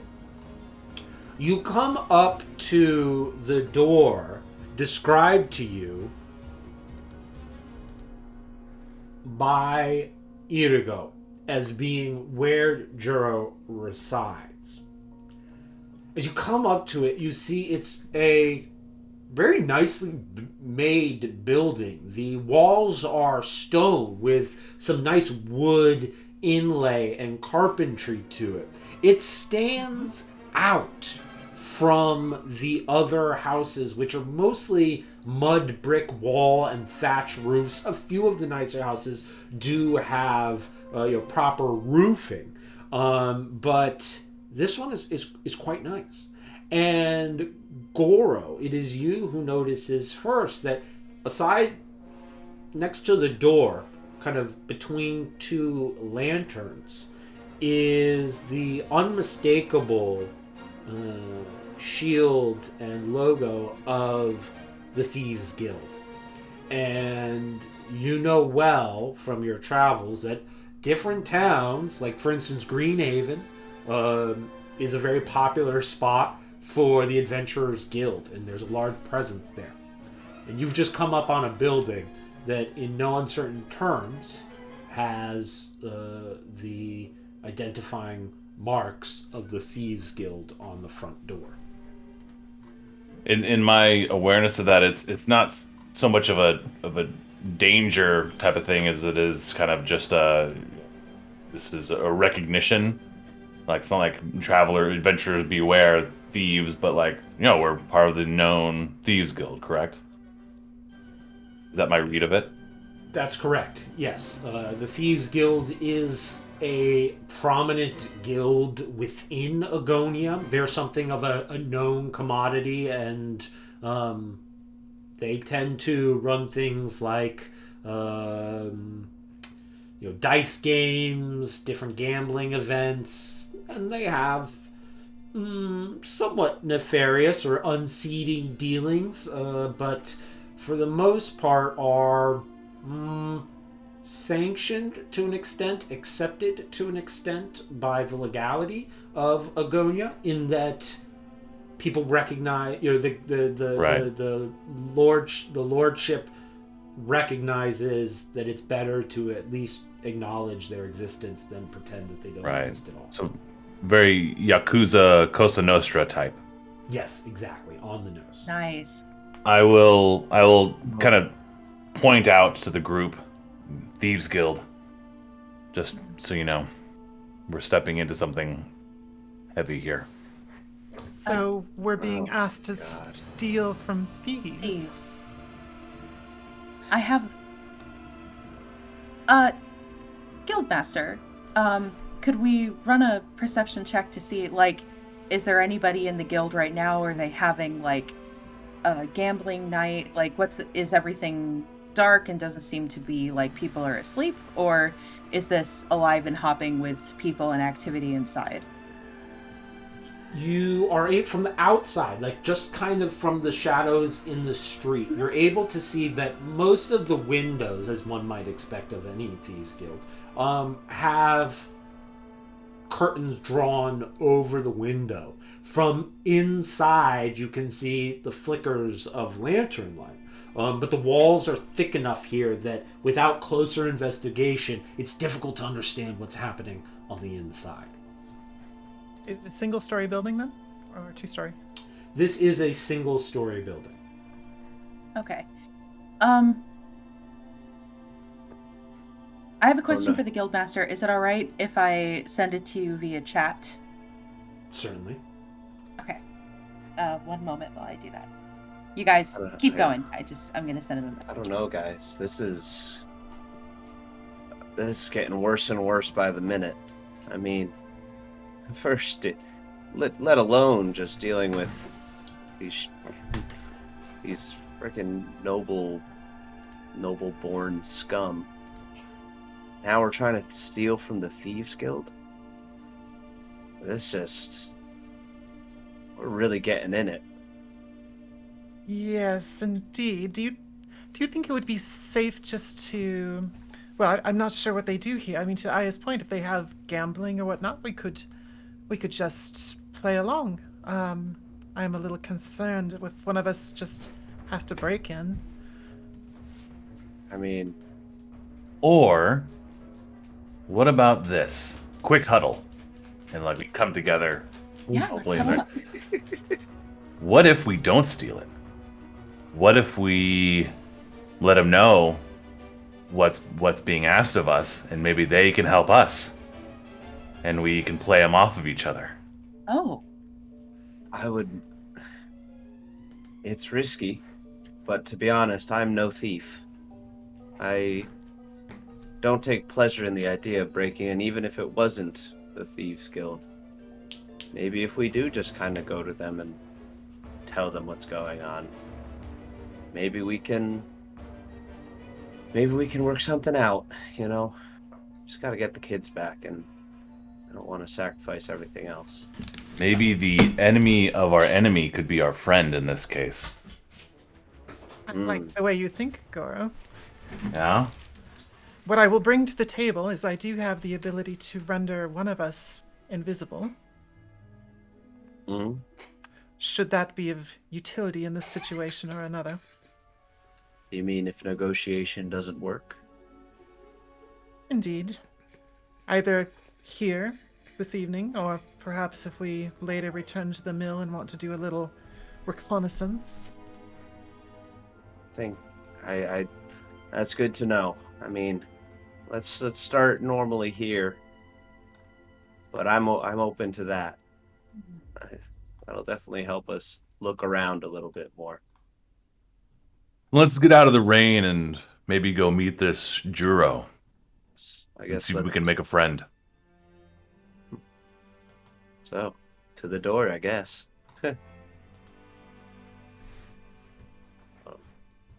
Certainly. I did well. I had a thought, but I didn't know if it would be helpful in this. Um, how knowledgeable are you all about different guilds and the taxes that they have to pay every year? Sounds like a government thing. It is a government. It is a local government thing, but uh, one of the many complicated things about taxes is when you make charitable donations. Sometimes you can have a tax write-off for some things, and we happen to have somebody who is a member of the church who does have an alms box. Maybe if we needed a distraction for something, and I were to, I don't know, bring up something about their taxes being lessened by giving a charitable donation, or taking a charitable donation for the alms box and turning it into one of the local sanctuaries for the sister. Maybe that could serve as a good distraction and also get them a tax break. Just a shot in the dark. I don't know if that would work. I mean, Let's keep it at the ready. All right. If we need to, we will use it. But I think we can be somewhat transparent in our dealings. See where that leads us. Okay. I agree. All right. All right. I'll go along. I don't have a better idea otherwise, so let us do. Okay. So the party comes up to the front door, and you're able, if you like, to open it, no problem. Is that what you'd like to do? Go through the front door? Is this a common building? It's not Juro's home. It's like a This trade is hall? the Thieves Hall building. Yeah, Thieves Guild Yep. building. I would assume that his Okay. ledger is most likely Yeah. kept in an office or some type. Yeah. So if he's going to keep it anywhere, would probably be here. Yeah. Unless he's paranoid So- and keeps it at his Well, yeah. personal chambers. Okay, yeah. I'll walk in. Okay. We will enter. I will follow. So you're able to enter the front room, and as you do, it opens up into a very nice, if not somewhat small, room, and you quickly take in that even if this is a Thieves Guild building, you are in the reaches of the north, and it's probably not one of their main halls or anything along those lines. Sitting behind a very neatly kept desk is a young woman with neat blonde hair, kind of pulled back into a bow, into kind of a ponytail. And she is flipping through a book. It is about 11 or so. And you get the sense that she's probably stationed there in case anybody needs to come in an official capacity. And sitting at a table is a pair of young men, seem to be in their early 20s or so, and they are playing a game of cards. And one of them looks up and sees you approaching and will kind of look to the young woman and says, Nozomi, and she looks up. Well, greetings, and she stands up. Welcome to the Thieves Guild. What can we do for you at such a late hour? Hi, Nozomi. My name's Ryu. I'm sorry to come in so late, but we were hoping, is Juro here? Yes, Juro is still here. Do you have an appointment? Is there something he was expecting you for? To be honest, I highly doubt it, but there's something of grave importance that I was really hoping we could talk to him about. It would only take moments of his time. I know this is somewhat out of the blue, but please. We would not have come late at night in the rain if it was not important. We have it on good authority that some individuals are going to try and steal something from him. Oh. tonight. Oh my. Okay. Well, if you could wait here just a moment, I will let him know. He's in his office. Please do wait here. And she kind of beckons to a couch in a sitting area at the front door, and then promptly kind of moves her way towards the back.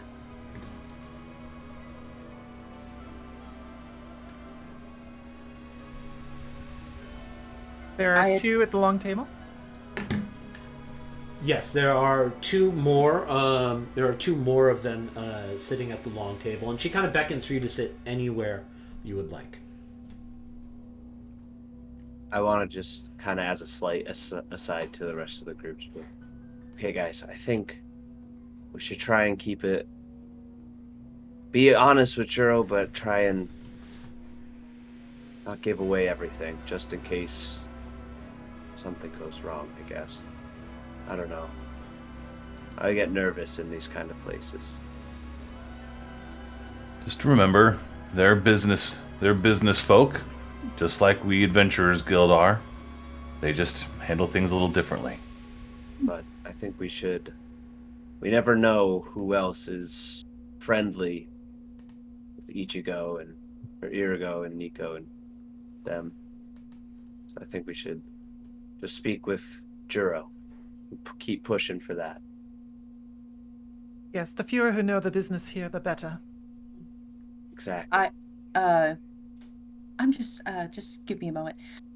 Aya's going to, or I'm going to just kind of take a moment and kind of go sit on one of the corners of the couch and just kind of issue a quick prayer to the sister goddess. To just I'm just praying over the safety of the kids, very quietly to myself, I'm whispering, not saying it out loud.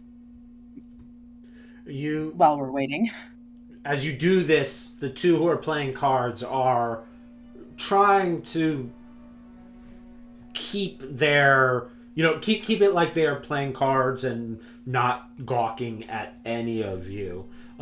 It's clear that, being that they are in the Thieves Guild, you get somewhat of a sense, all of you, that your conversations aren't entirely private.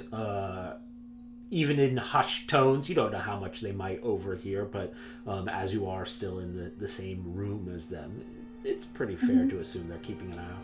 And then one of them does kind of look to you doing your prayer, and kind of as he plays his hand, he kind of quietly to himself gestures a common gesture of reverence to the sister god. Kind of habitual kind of thing. Anybody raised with it might and see a fellow practitioner might do so as well. But it is then. Go ahead. I'll see it and just kind of give him a small I'll finish my prayer. I see it. I give him a small respectful nod, and I return the gesture.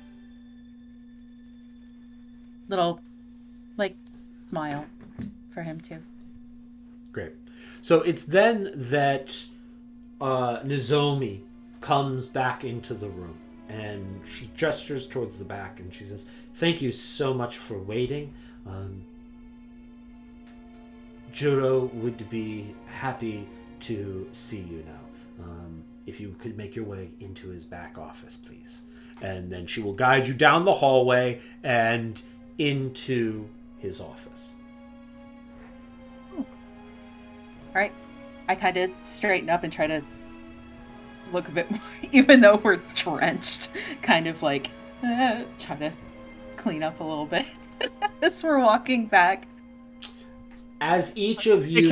I will take care of cleaning you up, Aya. When I see you trying to do that, I'll just take a few seconds and just snap a few prestidigitations across you.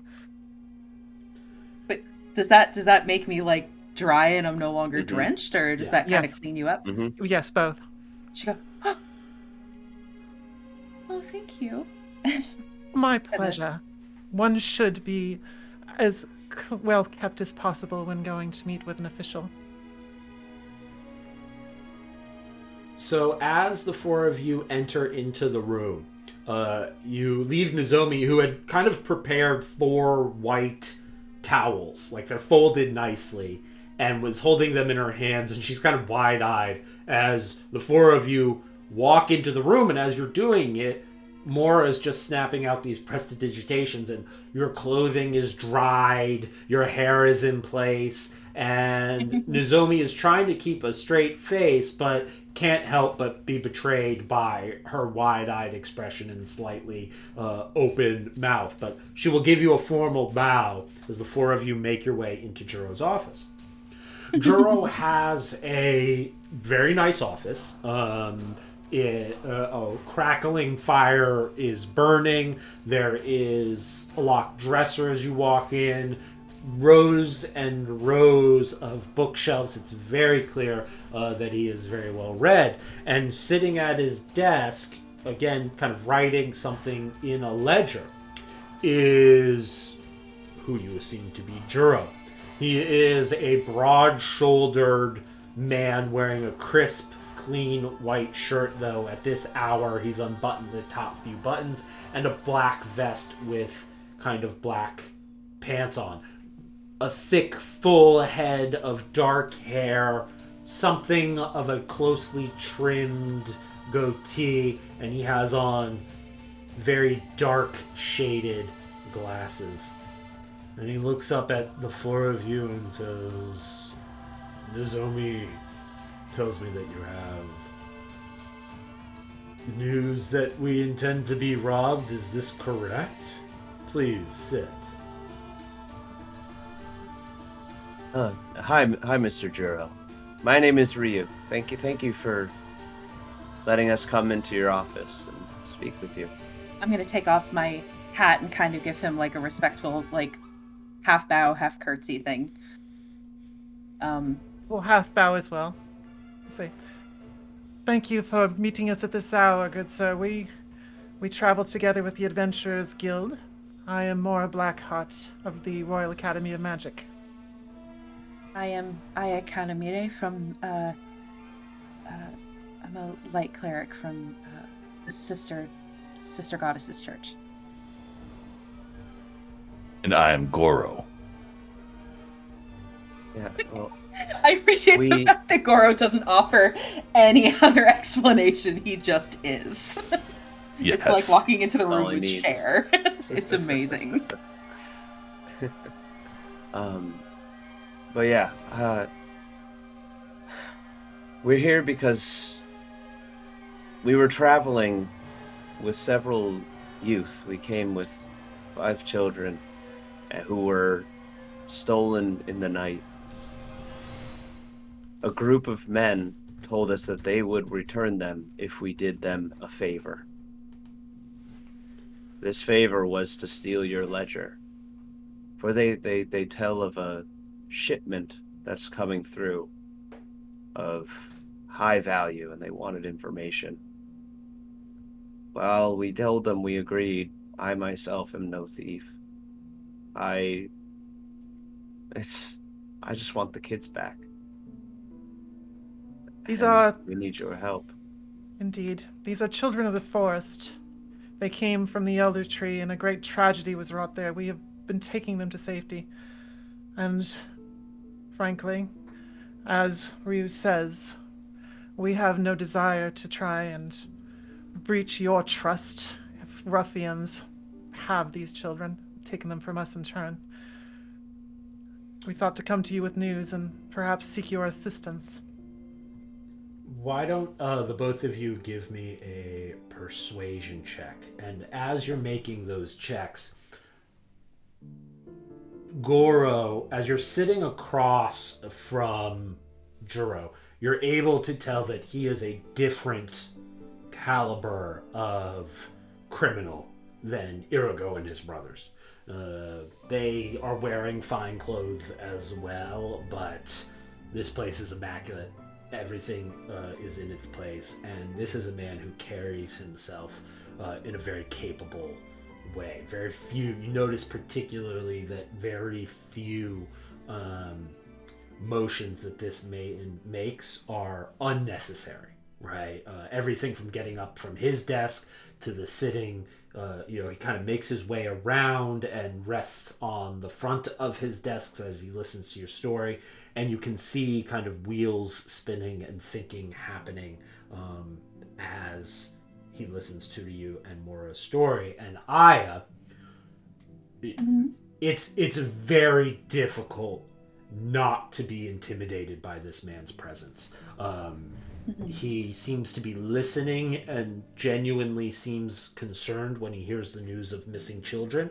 But there's also this rage, this aura that erupts from him when Ryu even mentions potentially stealing something. And you get the sensation that there's like a dragon behind Juro. Like as he speaks, you get the sensation that you can visualize an aura of something as powerful as a dragon. That's just how intimidating his stare is. Let's jump over to Ryu. What did you get for your persuasion check? I got a 15. Okay, and Mora? 22. So he listens to your story and nods a number of times. Nozomi, could you come in here, please? So Nozomi comes in, and he turns to you more and he says, could you be a little more specific about this incident at the forest? Are you familiar with the Elder Tree? I am. The druids there have suffered a great tragedy. There was a disturbance, a most unnatural one. The tree is burned. All who lived there are either dead or I fear we may have the only survivors that were traveling with us in the form of those children. We were not able to be there in time to do anything about it. I see. And he goes to his desk and he takes out his quill and he starts scribbling something on a piece of paper and he folds it and he hands it to Nozomi, nods, and she exits. He turns to Ryu and he says, and now you, my boy, could you be a little bit more specific as to who these people were who've asked you to come steal something from me tonight? I'm scared to share more information for fear that these children will be harmed before we have their safety ensured. I'm not trying to pull anything over. In fact, I'll lay myself completely bare. I just fear for those who we need to save. They are appreciate local, your position, but I can appreciate your position, but if we are to continue this conversation, I will need more information to go on, and I would remind you that very few people can walk into a Thieves Guild building, tell them that they have come here to rob them, and walk out alive or not find themselves in a great deal of ongoing trouble. So I would swallow your fears, understand that we are having a pleasant conversation here, and give me the goddamn name. there are 3 brothers who... I see. You need say no more. Yes. Irigo and the others? That's they, and they instructed us as to the location of your ledger. I see. Well, thank you for your honesty. I appreciate that you decided to come here and have this pleasant conversation. Would you give me a moment, please? And he beckons for you to step outside of his office. I just need a moment to think, if you don't mind. Of course. Mora will give him a bow and exit the room. I'll also give like a short, like half bow, half curtsy type deal, and also start retreating out of the room. I will leave last. A few minutes goes by if there's any conversation that you would like to have amongst yourselves, you are in an area of the room or the Thieves Guild where it would be difficult for anybody to eavesdrop on your conversation. Oh my god, that guy was so intense! It's rare that Goro finds someone as intimidating and powerful in a space as I think of myself. So there's a little bit of appreciation there. As I'm like nodding, and you do see like there is a faint blush that brushes over her cheeks and nose, but she just kind of nods in agreement, like, That's why I try to avoid the Thieves Guild. They're far more than a classic ruffian. Ugh. You were wise to suggest Sure. speaking with them first, certainly. It's all strategy. I think that there's a possibility here that is it's somewhat of a bait and switch, or a play of one foe against the other without us having to get too involved, and yet we get what we need out of this. It's just another tactical element that I've read about I mean, I and don't put think to good there- use. I don't think there's a way that we can get out of this without making some enemies, and I'd much rather be the enemy of some local lord's nephews than the Thieves Guild. Agreed. Ugh. Did not particularly feel that I wanted to entrust them with any more of what we actually know about the forest, though. I think, based on what the brothers said to us, they may be dumb, or, well, at least some of them. But their words rang true that not everybody will be so open to everything we say. So I agree. We should keep it as with only the facts they need to know. Until we have more proof of what we saw. That'll do us well. I fear we may need to discover who our allies in this actually are. It's then that the door opens back up and steps to the side is Juro, and says, "Okay, another moment of your time, please," and leads the party back into the room. As he comes around his desk, you can see that he's set up a small contraption. And on a fresh piece of paper, he begins writing something. And you notice that this contraption has an arm to it that's going from the quill that he's writing with into his ledger. And as he writes on his ledger, Mora, you're able to tell that this is a forgery kit, but there is also some magic happening, some prestidigitation happening in this quill. Because as he writes it, the ink dries immediately, but the area around the page begins to crackle and dry, as if this was written on a piece of paper weeks ago rather than being fresh writing. And you watch as he's writing what appears to be ledger-like information. Go ahead, Mora, and give me a perception check as he's writing. But as he's writing, he comes to a finish. He detaches his quill and he puts it into its little spot on his desk, rips the page from the ledger, and kind of rolls it and crumples it up, and kind of dismissively hands it to Ryutaro. I rolled a natural 20. Natural 20. Okay. nice. As you are watching him write this, your eyes are kind of traveling over his desk a little bit. And you are able to see a letter, and you just pick up 2 or 3 words on the letter, as you're not trying to make it at all apparent that you are looking at what's on this guy's desk.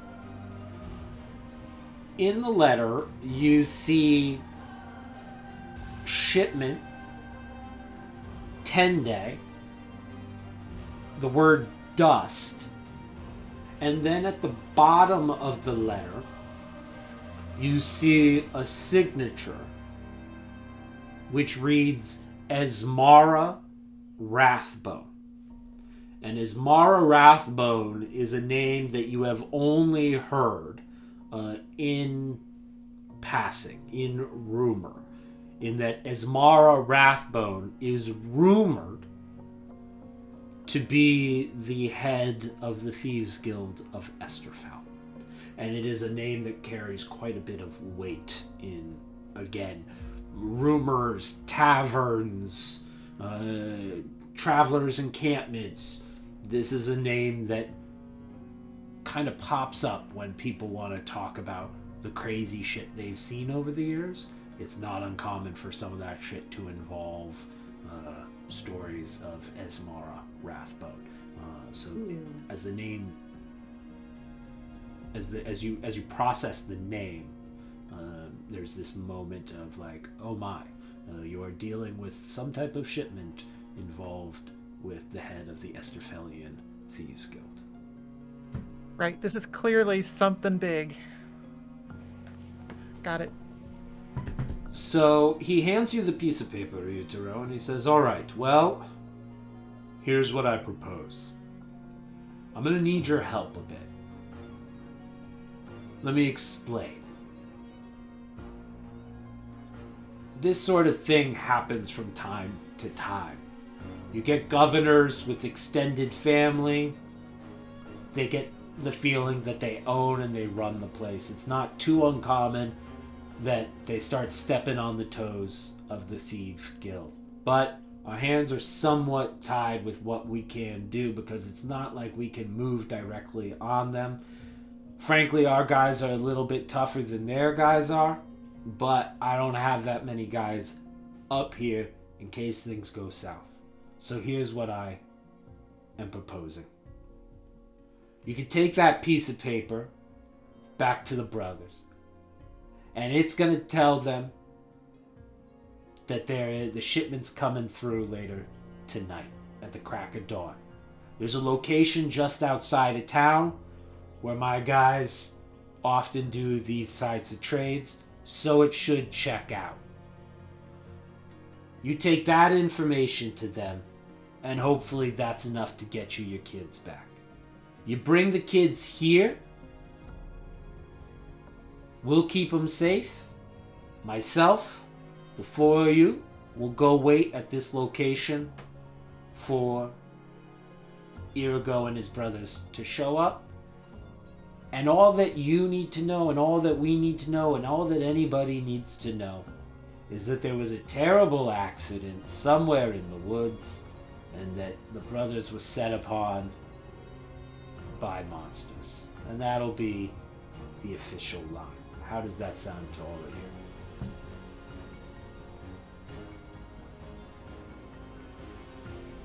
Sounds like an excellent plan to me. And we have your word that when all these dealings are done, the children come back with us. I have no interest in your kids. Let's go. Thank you, Jiro. We will return with the kids as you ask, and just go for a walk at daybreak. Yep, sounds good.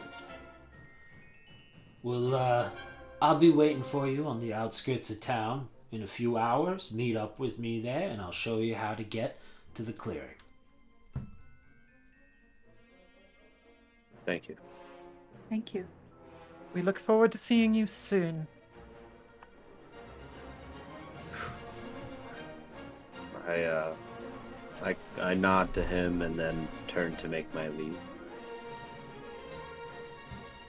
I will, I'm gonna hold out my hand, like, to take the paper. Wait, sorry, did Ryuto Jiro already has the did it paper. give the Yep. paper? We have- Oh, he has it. Okay, I thought he still had it in his hand. My bad. Okay. Um, I will adjust her cap to kind of come down a little bit lower on her face to kind of disguise this blush that she has going over her cheeks. Like, that's good. Let's. And then she goes to leave. Or it gives you a Juro- little smile. Juro will show you out, and Nozomi picks you up right at the front door. And kind of as Juro passes by, you know, any of you can maybe kind of notice, with the exception of Aya, that like one eye just kind of like darts down to the side out the corner of his eye as he catches this blush, but then continues to kind of move forward. And really, as he moves, all of you are kind of instinctually just step out of his way. Like, even if it's a little bit out of character, like he just moves with such a force that a path is made for him. And as the group makes its way into the main room, you see those two guys have put down their card game and have collected like firewood and kindling and some hay and are making their way into Juro's office.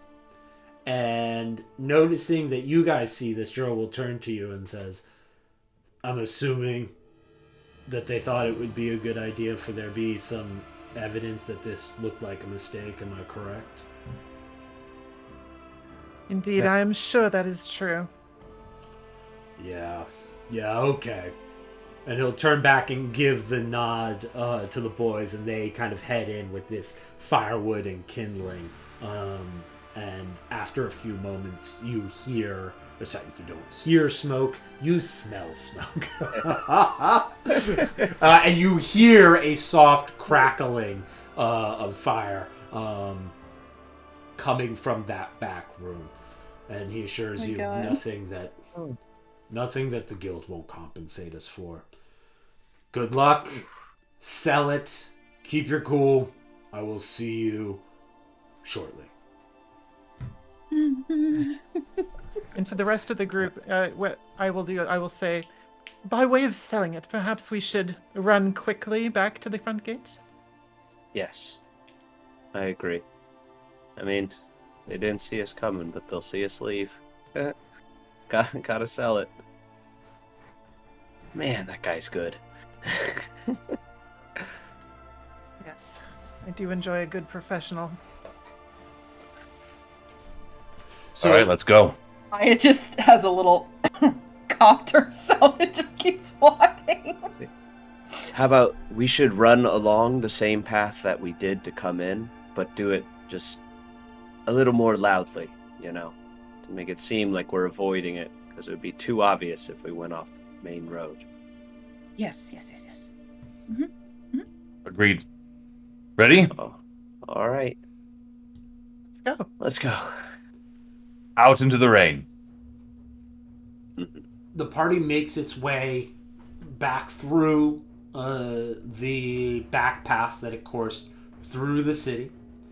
You come to the gates, you knock a couple of times, and again you hear the crank of the lever as the guard from the outside opens the gates to the town. You barrel through, and within moments you're able to make your way down to the watermill where the candles are still flickering.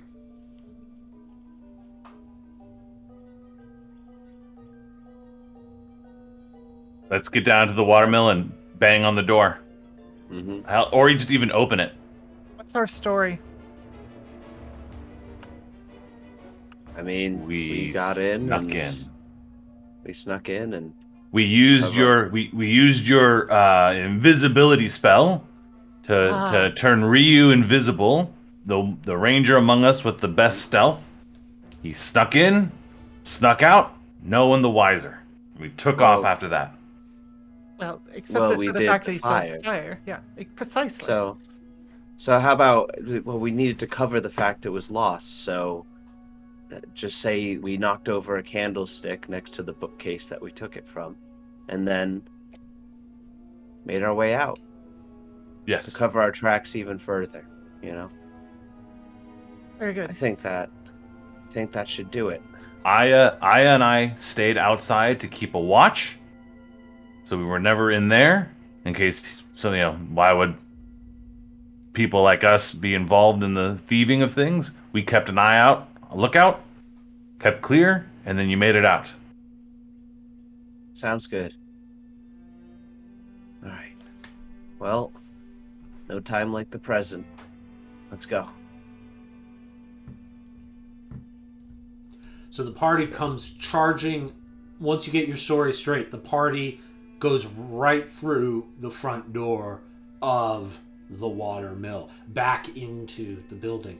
And you're able to see now that the three brothers are sitting at the front table, right? Where before kind of the minions and the henchmen had been. The other guys are a little bit further back. There was a staircase heading upstairs. They're kind of milling around that area. And Ergo sees you come in and he says, well, welcome back. So glad that you could join us again. See? Quick errand. Did everything go as planned? Got your ledger. Do you have the kids? And I just kind of take the note and I toss it to the table. He takes the piece of paper and he kind of uncrumples it a little bit. And he starts to read it. And after a moment, he looks at his other brother and gives him one of those chin-up nods, right? Go check it out kind of nods. And his brother agrees, gets up, the youngest brother gets up from the table and exits the watermill. A few moments come past, and there's a kind of a palpable tensity in the air as not much is said in these moments. The brother comes back in and whispers to his brother in his ear. It's like, yeah, it seems like there's some kind of commotion going on in the village. Okay. He kind of folds the piece of paper and he puts it into his pocket. Tell me, how'd you do it? We snuck in. With help of an invisibility spell, I went in and you said make it look like an accident. So I lit his office on fire and then snuck out before anybody came in. So you can cast invisibility, huh? And he looks at Mora as he asks the question. And Mora gestures with her hand, and a bunch of purple sparks fly from it as she gestures across and says, I can cast far more than that if you try me. Oh, hey, hot stuff. Cool the dirty talk for later. Don't get me too excited, but this seems like it all checks out.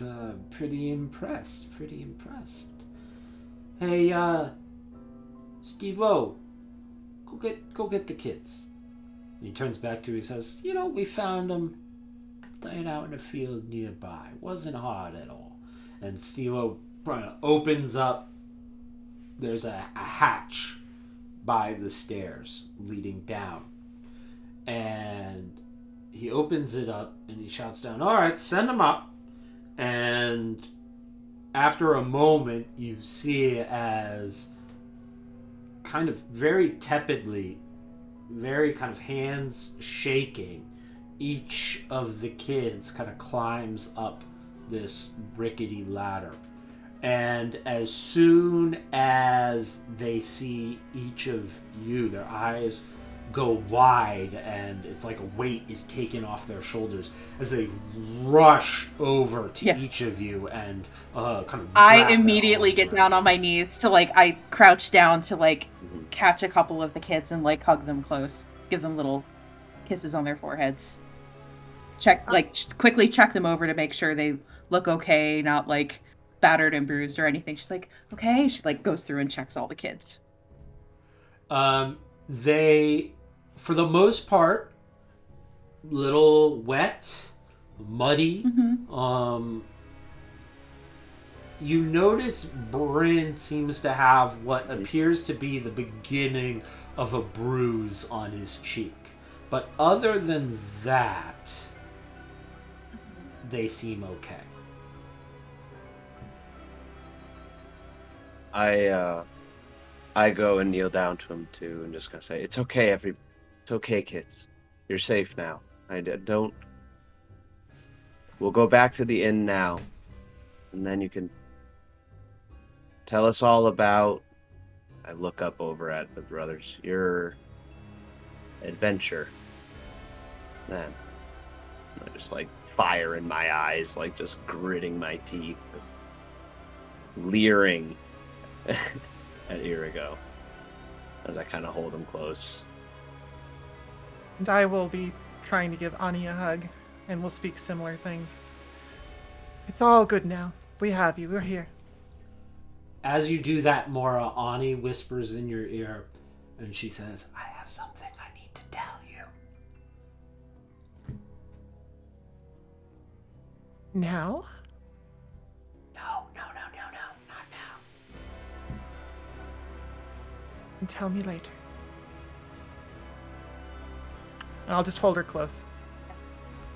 I's gonna take like two of the kids' hand, like two of the remaining children's hands, and kind of hold them like to her sides. She's like, all right, are we done here? Looking back up at Irigo and the other gentleman. Yeah, no, we appreciate it. We really, really do.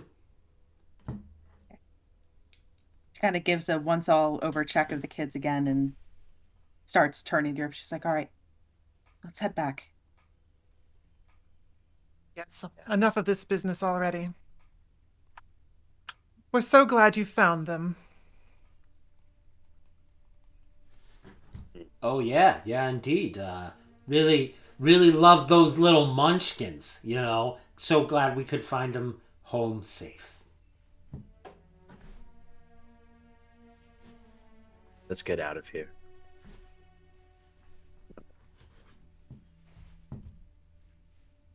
I'll be the last one to leave and look at them all.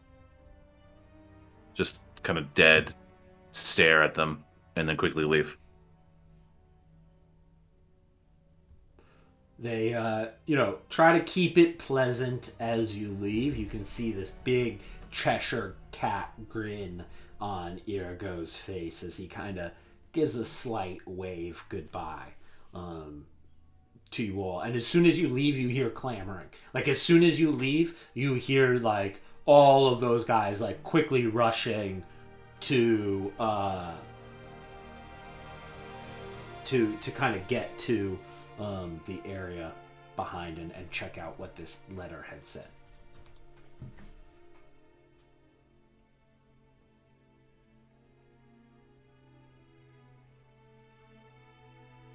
So we're outside now with the kids and are making our way back. Let's just go straight back to... Mm-hmm. Well, Yeah, actually, dude. let me stop and get my armor. Stop and get my armor, and then let's Yeah. head back. Yep. Yeah, I'm gonna. I'll say once we get back to the inn, like I don't know if we should leave the children alone, because I mean I put you all to bed, and then less than an hour later you all were gone. I don't want to risk the same thing happening again. Yeah, we will stay with them until such time as another can watch them for us that we trust. As odd as it sounds, I actually trust the Thieves Guild. In this bargain, I do Yeah. as well. They at least, despite their profession, have some level of honor. To be a member Although of the you might guild. not. You might. Well, to be a member of the guild, you do kind of have to. You have There's a code. Code. There's a code of conduct and a code that you have to abide by, and if you don't abide by that, then Yeah. You're no longer welcome. And obviously, the leader of the guild. He's quite intimidating. Slight blush crosses a face race, but I think I trust him as well. So it'll take me about 5 to 8 minutes or so, maybe 10 to get my armor back on. But then once it's on, I'm ready to go. It's okay. In, I'll grab. in that I grab Koji. Got it. You've got Koji. Thank you. In that, and Koji's very happy to see the children. Like, as soon as he sees the children, even you're trying to, like, grab him to say, let's go, he, like, darts into the group and is kind of flying around them in the way, like, a puppy might when people kind of come home. And it's clear that he was very worried about them as well. Aww. Ani breaks away from the group and goes to Mora and says, I need to talk to you outside. Well, then let us speak outside. And I will go with her. Or take her with me, whichever way she wants to go. Ani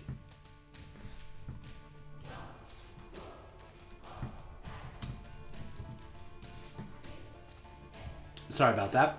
Ani kind of leads you outside with that childlike impatience. Kind of has a hand on your skirt, and while she's trying to keep her cool, she's stepping like 1 or 2 steps ahead of you until you're able to make it out the door and into the night. And at this point, the rain has largely abated. It's mostly, if anything, just a sprinkle now. And she makes her way a little bit away from the northern fog. You find it odd as she kind of lets go of your skirt and looks around to really make sure nobody is looking, to make sure nobody can see what's about to happen. Are you all right? I don't think there's anyone around. What do you want to tell me? I did it. I did it. And she raises her hand up and it's shaking.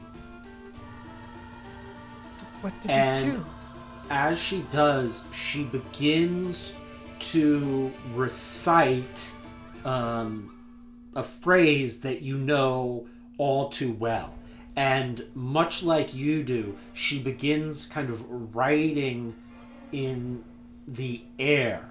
And after a moment, this ghastly bolt of energy shoots out of her hand and flies 120 feet into the night before hitting a tree and kind of evaporating.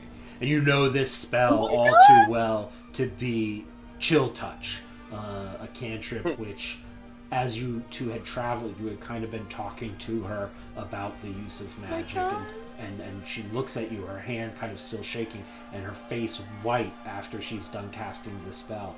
And she says, when they took us, they brought us downstairs, and just before they put us in the cages, I did it. I blasted him in the face.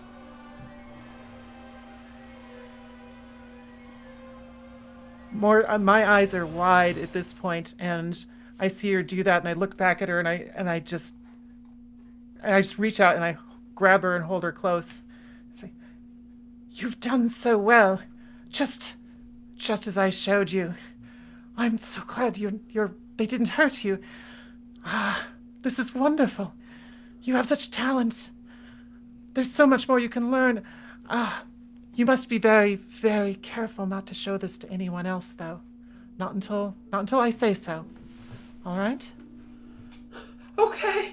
And you can feel her whole frame and body is trembling. She has these little tiny arms, being all of 6 years old, and has been through so much, from the massacre at the Elder Tree just a few days ago to this kidnapping and casting her first spell. Her whole body is trembling, and as you feel, she just kind of melts into your embrace. I am so proud of you, Ani. This is so wonderful.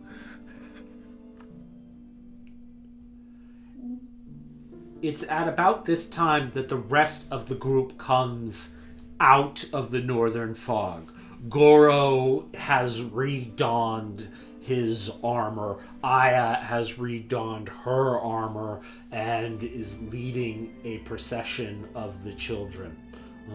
And as you look to the gate, you're able to see that Juro and Nozomi have appeared, and Nozomi kind of gives a deep bow from the gate as Juro just kind of stoically stands, and Aya, like, across the darkness, you can feel his eyes on the party.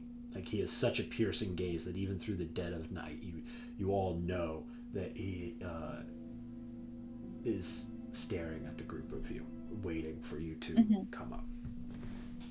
Yeah.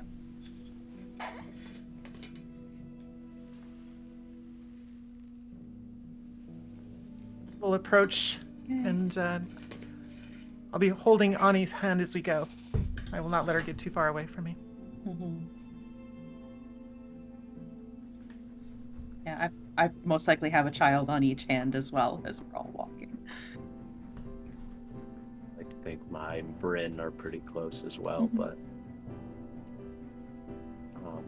The plan has worked.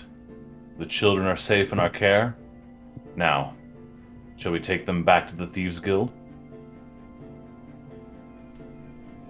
Well, Juro's We can get them standing Juro. like just on the edge of the just on the thing with Nozomi. So as you approach,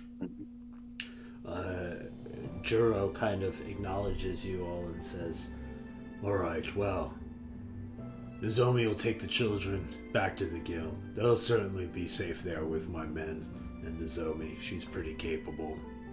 And at this, you notice that Nozomi blushes like just as deep of a red as Aya does, and without saying anything, just kind of collects the children and beckons for them to follow her in. And the children kind of look at the four of you in a very unsure way at this idea of like leaving you all just moments after having been collected.